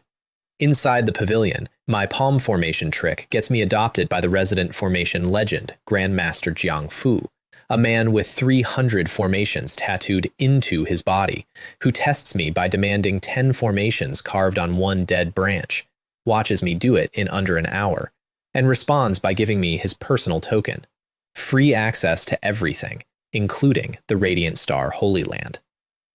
Within a week, he's calling me his sworn brother, mostly against my will, and within 2, the pavilion's troubles make me indispensable. It starts small. One of the new Grand Formation's anchor points turns out to have been sabotaged, a flaw hidden under the runes, invisible until Elder Sun's morning inspection, with the sword apprentice guard left as a soulless husk. A demon race mole inside the most famous human sect alive. Then it escalates. An assassin walks into the Radiant Star Holy Land itself and takes the Grand Elder's arm, not his life, which is the disturbing part. A hit and run at that level isn't assassination, it's a message, and the Sword God hands Elder Sun the core of the Starry Sky Array and one order: find them. Which is how I end up doing the most prestigious forensic work of my life. The technique is pure Grandmaster Flex. Every action in the world brushes the divine runes of heaven and earth and leaves fingerprints, and with the array core, we can rewind those fingerprints. Ye splits the search grid with me, the new hire, because there are exactly 2 people on the mountain who can read at this level, and hours into the rune sifting, I find the anomaly. The strike team converges in seconds. Sword God, Grand Elder, the legendary second elder with 3 swords on his back, Bai Shui. What they dig out of a hillside is a hooded cultivator who fights like smoke, takes a casual slash of Zhao Yan's sword intent, a slash that opens a crack in space on its follow-through, and then, cornered, laughs, thanks the Sword God for the honor, and detonates himself into red lightning and ash rather than answer one question. I've seen that trick before. In a palace garden, on a possession ghoul, the suicide pride, the crimson fire, the smell. Ghost Dao Sect. They're not just haunting the demon forest and the mortal kingdoms. They're inside the human race's brightest fortress, taking arms and leaving messages. Zhao Yan quietly orders the whole affair buried and the formation work doubled, and starts asking me careful questions about my encounters with them, and for the first time I watch a demigod look genuinely bothered. That investigation is also how I'm standing in the Luo Fu Sword Palace itself, being personally interviewed by sword god Zhao Yan. 9,000 years old. 3 meters of muscle with an ordinary mortal bloodline. No dragon veins, no holy body, nothing. Hammered by pure will into one of 5 demigods of the human race. A man who commutes to outer space to collect stars for his garden. He takes one look at me and reads both my buried secrets off my bones. Human emperor bloodline, and a blazing sun divine body. 2 sentences that would start wars if spoken in most rooms, delivered here like small talk about the weather. And then the sword god offers me, on the spot, a personal discipleship. Guaranteed tribulation realm within a century. The kind of invitation that has been extended maybe 5 times in 36,000 years. I turn him down. He takes it well. Doors stay open, no hard feelings. My pavilion will always welcome you. And I walk out wondering which of us just made the mistake, because the man was warm and generous and utterly opaque, and somewhere under his floor is a 3,000-year prisoner whose daughter is folding my laundry as a cover identity. Pavilion life settles into a rhythm of espionage and, let's be honest, networking. The empress locates her father's prison on her own, a space bubble sealed under the hidden sword river, openable only by a heavenly human, and we quietly hit the wall of that fact while gathering everything else. Lin Hua and Xiao Wen, who arrived ahead of us escorting the rescued juniors, dig up the archive entry before heading home. 3,000 years ago, the sword god returned from the demon forest with prisoners, and the next year, a demonic light rose over the valley and was sealed under the river, with a decree, though this demon has fallen to the mysterious path, a destiny remains. Let future generations seek it. The mysterious path, new term, underline it twice. My other acquisitions deserve their own scenes, because both of them come back to matter. The first finds me in the market. Benefactor, it's really you! And there's Zhang Xiyu, the sword sect senior sister I pulled out of a vine monster's grip back in the forest. She hauls me into a side alley before her little cousin can spot us, because that one's gratitude arrives as an unpunctuated 40-minute monologue, and I have a schedule. Xiao Yu's own thank you is quieter, dinner at her place. Her place is woven from a single living vine. Her wine costs more than provinces, and her story is heavier than both. She's the orphaned owner of the Treasure Pavilion, one of the human race's 3 great auction houses, a nascent soul woman sitting on wealth that void-refining sharks circle openly. That accident that dumped her group into the demon forest? Arranged. Someone has been trying to inherit her for years, and the reason she'd never told anyone is that everyone she knows has a stake in her money. I don't. I'm a stranger with a system and no interest in her ledgers, and it turns out that's the rarest luxury she's ever been offered. One evening of not being an asset. By the end of it, she's commissioned her entire trade network to buy me every heaven-grade fire manual on the market, over 100 volumes delivered inside 2 days, each one another star for my Dharma form, and she's asking, carefully, whether I'd come back tomorrow. Filed under Allies, Wealthy, and No Longer Alone. The second acquisition summons me. Bai Xue, the pavilion's 3rd elder, Tribulation Realm, Grandmaster Alchemist and Grandmaster Artificer, ex-elder of 4 of the 5 human Holy Lands, the most poached woman alive, invites me to her private ice palace, a residence carved from blue glacier where the cold would kill a normal guest politely at the door. She gets straight to business. She's been stuck at the 3rd layer of tribulation for decades because her calamity is ice attribute lightning, and every fire body mercenary she's hired has failed to shield her. She saw my aura. She'll pay anything. I ask what the risk is. She says the tribulation only targets her. My job is just to blunt it. Free money. Deal. The thunderclouds she summons are the size of my bedroom ceiling, which almost offends me until she explains that 90% of all Tribulation Realm deaths in history happened under clouds exactly that size. Then the first ice bolt drops, and I meet it with the Dharma form, and it just stops existing. Melted mid-air like a snowflake on a stove. Second bolt, same. The 3rd fights its way through my starfire and lands on her as a static shock. The mighty heavenly tribulation, the great filter of the realm, reduced to a carpet zap. She sits there under the empty sky she's feared for decades, turns to me and asks, direct quote, "Are you even human?" I take the opening and offer her a job on the spot. She counterattacks with flirtation so rusty it's practically archaeology. 9,000 years alone in a cold palace does things to a woman's conversational calibration, enjoys my visible panic, then admits the real obstacle. She owes the sword god 3 more years of contracted service. But she pays her tribulation debt in a storage ring of Tao artifacts and precious pills, and leaves the door open with a look I recognize from my own mirror, the look of someone filing a name for later. Remember Bai Shui, best hire I never made. Yet. 3. The Trial Sword Assembly, the pavilion's once-a-decade tournament and a legal route into the Luo Fu Sword Palace, because the 10 finalists get a private audience with the sword god. The empress enters under her maid identity. I enter to watch her back. 10,000 entrants, including Cum, per my disciple's intelligence dossier. She's turned out to be an excellent little spy. 3 tribulation experts competing incognito, which tells you what an audience with Zhao Yan is worth on the open market. The preliminaries are a cross-country race through a beast-stuffed pocket realm on deliberately garbage rental swords, and they're mostly memorable for the traffic.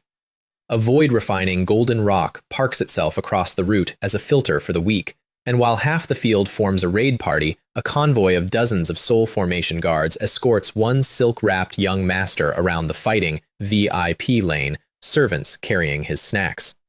When I have the audacity to overtake his procession, he sends 8 peak soul formation retainers to collect my apology.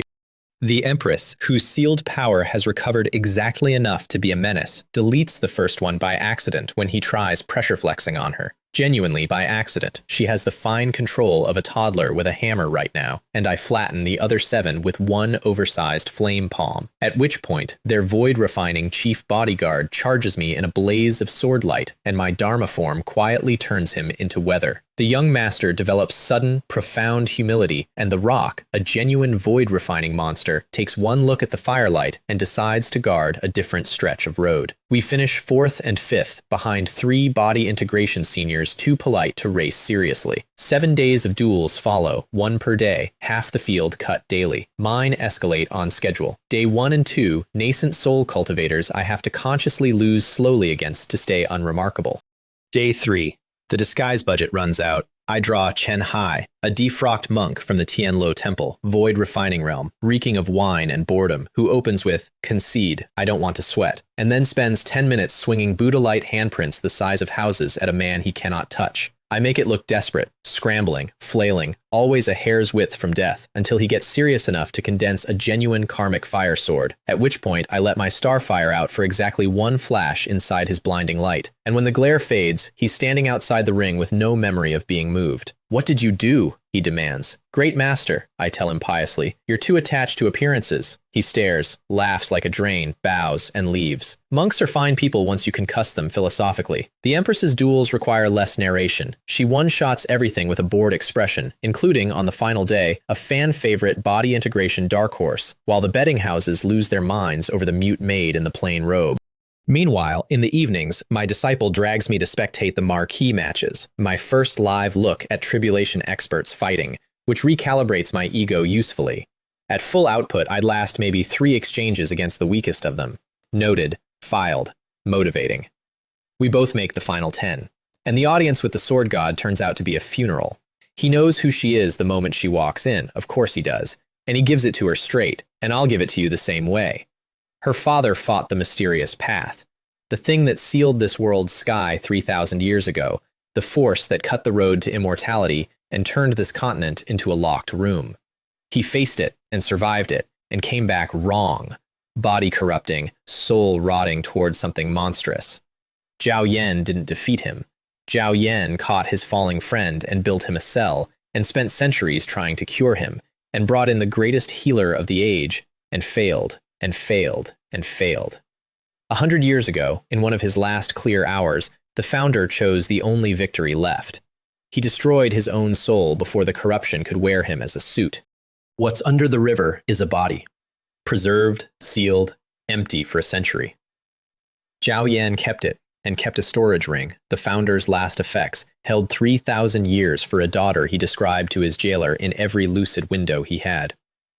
The sword god hands her the ring, and Tang Qing, empress of the demon sect, 3,000 years of composure, the woman who negotiated her own body's rescue like a supply run, opens it, sees whatever a father leaves behind for the daughter he walked out on, and comes apart. I hold her while she breaks. Her uncontrolled power lashes through the room and I just let it hit me, because some things you stand in.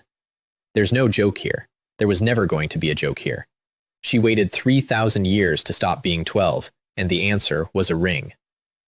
The sword god gives us one more thing before we leave. Two, actually. The first is intelligence. The sabotage, the assassin, the robbery of his own treasury. Someone lifted a trinket called the 9-Dragon Heavenly Bead, sibling to the 9-Phoenix Bead Feng Yunxi claimed as her hunting day prize. They're a set. 9 sets, in fact, and according to what Feng Yunxi later confirms to my face, the 9 legendary bead sets are the locks, the physical anchors of the seal on this world's sky. Someone is collecting the keys to the cage, and the Ghost Dao Sect's fingerprints are on every single piece. The second thing, a promise. 10 days from now, I will visit Azure Dragon Supreme for tea. The conversation will last 1 day. What happens at your sect during that day is none of my business, and none of his. A demigod, buying us a 24-hour window against the only being we can't fight as an old friend's last favor to a dead man's daughter.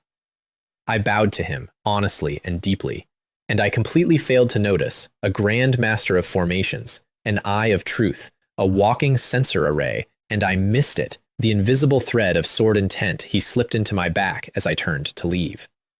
I find out about that one much, much later, and so will you. For now, just know it's there, riding along, watching. 10 days, 1 shot. We fly. En route, I finish sharpening the last 2 weapons. Weapon 1, the Golden Eyes, an appraisal pupil art of evil god origin unlocked by my new Grand Master rank, which reads the history of anything I look at. I tested on the strange blood I once drained from a peacock-shaped coral bought in a mortal jewelry shop. Long story, the system's shopping instincts are prophetic, and the appraisal comes back so heavy I sit down. Divine blood, origin of the peacock ancestor, the primordial essence of the peacock god itself. The demon race would burn continents for 1 drop, because it does the impossible, pours a modern, diluted demon back down its bloodline to the pure source. My first instinct, sell it to Feng Yunxi for peace, dies fast. Handing the immortal peacock princess an ancestral power-up is feeding my problem. So instead, I do the single most cost-effective evil I've ever committed. I catch an ordinary white peacock. A bird, a pretty farm animal with 0 cultivation, and I feed it the entire vial. The sky changes color. When the light fades, the little white peacock preening on my boat rail carries the undiluted bloodline of the peacock ancestor god, a walking holy relic, the genetic second coming to every peacock-blooded being alive. The system, cackling, pays me a bonus vial of Fox Clan divine blood for the gift, which goes straight into my pet 3-tailed fox. By the time we cross the forest border, I have 2 small, spoiled, utterly ordinary-minded animals on my boat, who happen to be, biologically, the returned gods of 2 great demon clans. Weapon 2 is stranger. It's an idea, but you'll see it fired before you see it loaded. We regroup at my homeland. The girls are all there, safe, my father's empire humming, and fly on the Sect together. Me, the empress with her power finally unlocked and roaring back to full, and 4 senior sisters pretending this is a normal commute. At the border of our stolen home, a patrol demands identification. The empress doesn't slow down. I stand up on the prow and give the identification, sect-wide, at a volume that rattles the mountains. The empress has returned. Kneel or burn. The patrol chooses neither and dies of indecision. The shout rolls across the entire occupied sect, into the Holy Origin Palace, where the besieged human disciples have been rationing hope for a month, and out the other side into the Alliance's command tents. Everything with wings converges on us. First to arrive, a Fox Clan powerhouse at the edge of tribulation. So beautiful, it's structurally insulting. The kind of face that makes you understand why the Fox Clan doesn't bother with armies. He opens his mouth to banter. I open my beast pouch and show him my pet fox. I want to describe what happens to this man with scientific precision. He looks at a small pink fox. The small pink fox looks back. And 3,000 years of predatory elegance falls out of the sky, crawls the last 100 meters on its knees, and starts weeping into the dirt about the ancestor god returning to the world. When the empress absent-mindedly knocks him across the valley for blocking the road, He gets up with his face caved in and keeps crawling toward the fox. I officially rename him Hei Lang, Ugly Fox, and he accepts the name with tears of gratitude, then turns around and single-handedly shreds 3 squadrons of his own former alliance to prove his devotion. That's 1 drop of ancestor blood, 1 bird-brained pet, and 1 minute of exposure. Keep that math in mind. It's about to buy a war. We pass the outer yards on the way in, and the jokes stop for a moment because the Alliance turned my old servants' quarter into an entertainment district. Human disciples who couldn't reach the palace, penned in fire rings for sport. I find Wei Jun among the survivors, the honest man who once kowtowed to an empty doorway, cooked half to death but alive, and the old promise pays itself. I burn the pen and its keepers, and the empress vaporizes an entire demon garrison in 1 silent pulse, and for a heartbeat, her composure looks exactly like her daughter self's temper. My disciples, she says, to nobody in particular, in a voice I file under reasons this ends badly for somebody.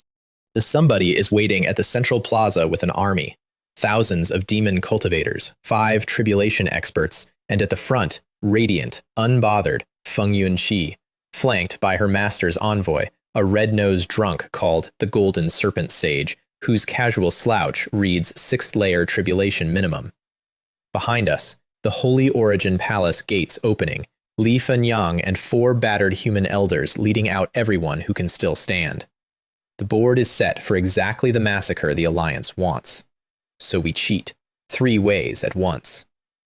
Cheat 1.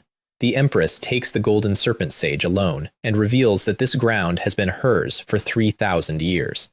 She pulls the spiritual chi of the entire sect into her palm and folds the visiting tribulation elder in half with the landscape. He lasts minutes before bailing out of the sky with the immortal words, "I'm out. This little girl is vicious. I'll go get reinforcements," which is tribulation realm for running away. Cheat 2. The 4 remaining tribulation demons lunge for me on Feng Yunqi's signal, and I light up the Founder's own Ascension Array, the ancient mega-formation under the sect that only a Grand Master could revive, and drop all 4 into a cage of spatial turbulence like bugs under a glass. Jiang Hao, my formation master, watches his disciple casually operate the holiest array in sect history, and goes through several emotions I'd describe as proud grief. A quarter-hour hold.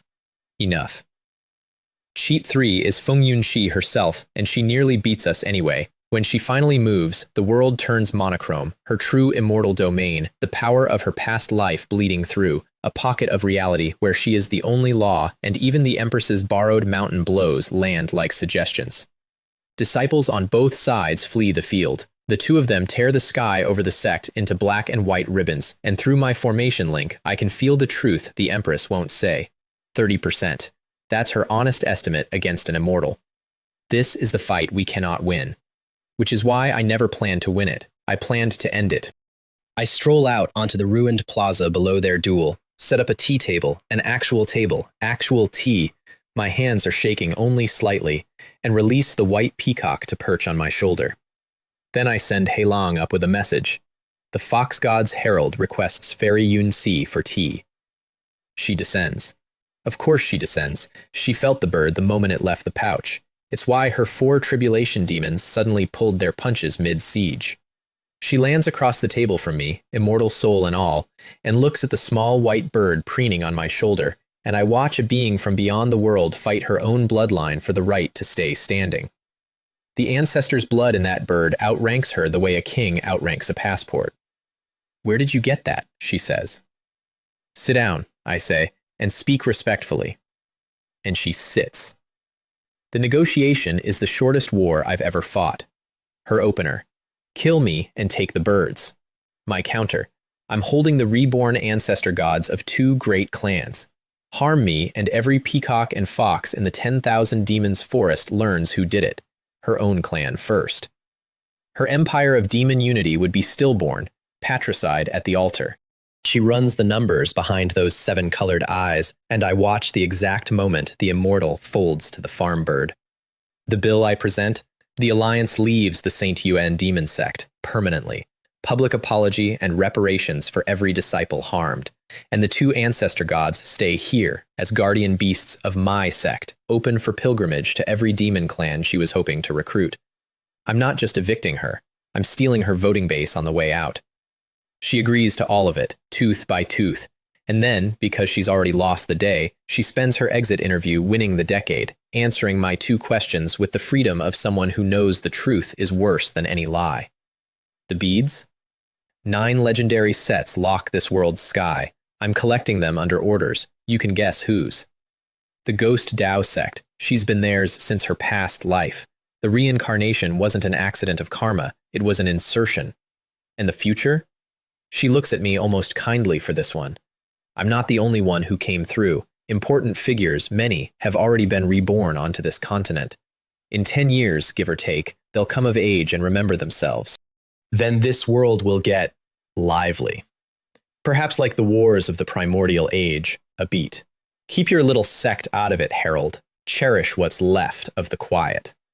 She leaves in a ribbon of 7-colored light, taking her alliance with her. And I sit at my tea table in the wreckage of my liberated home, holding a warm cup and a cold feeling. Because we just won the sect back, and I've never felt less finished in my life. The aftermath is the good part, so I'll linger. The Empress makes it official in front of the survivors. Full authority over the St. Yuan Demon Sect passes to me. Title, Demon Sect Royal Prince. Which, for those keeping score, makes the servant boy from the yard the co-ruler of the sect that once kept him in a dungeon as a battery, and makes the Empress, well. 3 days after the ceremony, I emerge from the Holy Origin Palace, walking with the exaggerated dignity of a man whose legs have opinions, and find Li Fenyang waiting outside, where she has apparently been standing guard for all 3 days. She makes a small scissors gesture with 2 fingers. I take her point. Masters worry. The rebuild runs on my one true talent, spending. I empty the treasury through the system's multiplier mill and pour the output into the largest construction project in sect history, the Demon God Hall, a golden district built to Demon Clan taste, meaning big, loud, and shiny enough to signal aircraft, with housing for 100,000. Li Fenyang chases me around the site shouting about fiscal responsibility until I hand her a fresh white jade bottle and she leaves at a walking speed I'd call flustered. Zhang Qing, the saint, my alleged love rival, the sect's untouchable ice prince, picks this delicate political moment to defend a subordinate who wronged my disciple, loses the resulting duel in 4 moves, and then, mid-surrender, dissolves his 1,000 transformations disguise and turns out to have been a girl the entire time, an evil god-blooded orphan the Empress hid inside a male identity for her own safety. The sect's #1 heartthrob, a girl. 10,000 female disciples' dreams detonate in a single afternoon. She takes the name Lin Yuxuan and a job in my household, and my love rival becomes my housekeeper, which is the single funniest outcome this year produced. And then comes the day I built the Golden District 4.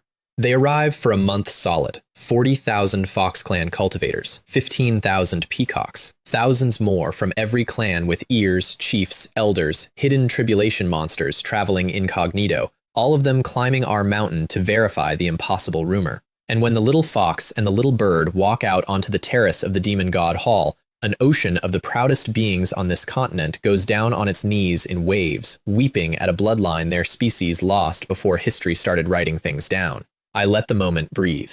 Then I step out in front of 100,000 kneeling demons, the herald of their gods, and give the speech I've been rehearsing since a peacock princess told me the sky was full of incoming monsters. That a great calamity is coming, and it is. I didn't invent it, I just scheduled it. That their ancestors have returned to shelter them, sure, let's go with that. That this sect, this weird 2-species sect built by a man who believed humans and demons could share a mountain, is the Ark. And I end it with the line I stole from my own favorite cult, because if a slogan works, you ship it. Those who follow me will have eternal life. By nightfall, 67,000 demon cultivators have petitioned to join the St. Yuan Demon Sect, clan chiefs, tribulation elders, whole bloodlines signing on.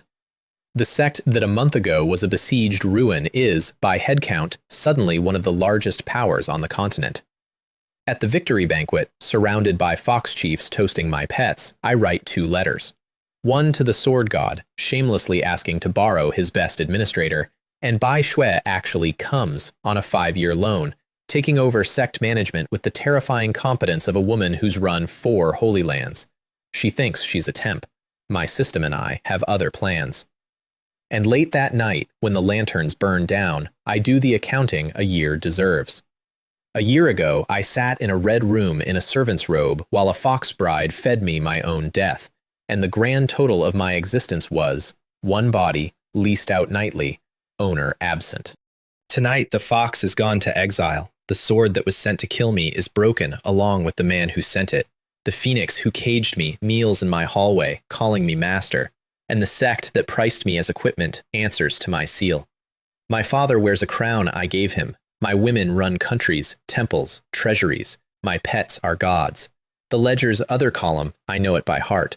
Somewhere in the demon forest, an immortal who lost to a farm bird is collecting the keys to this world's cage, and she is exactly 1 grudge less patient than she pretends.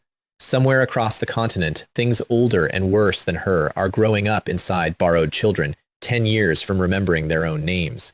Somewhere in a mountain cult, a girl who calls me her son is sharing her body with a sleeping god of destruction, and in my ring, that god's rival left me an egg that ticks warmer every week. There's a chipmunk with a 3,000-year-old favor I haven't collected, a dead founder whose enemy is still out there wearing the sky like a lid, and, though I won't learn it for a while yet, a thread of the sword god's own will riding silently in my spine, planted the day he shook my hand, waiting for whatever he foresaw that I didn't. They put me on a kill list, top line. They should have read the fine print of my system instead. Everything I've ever been given, I return 10,000-fold. That goes for kindness. That goes double for the other thing.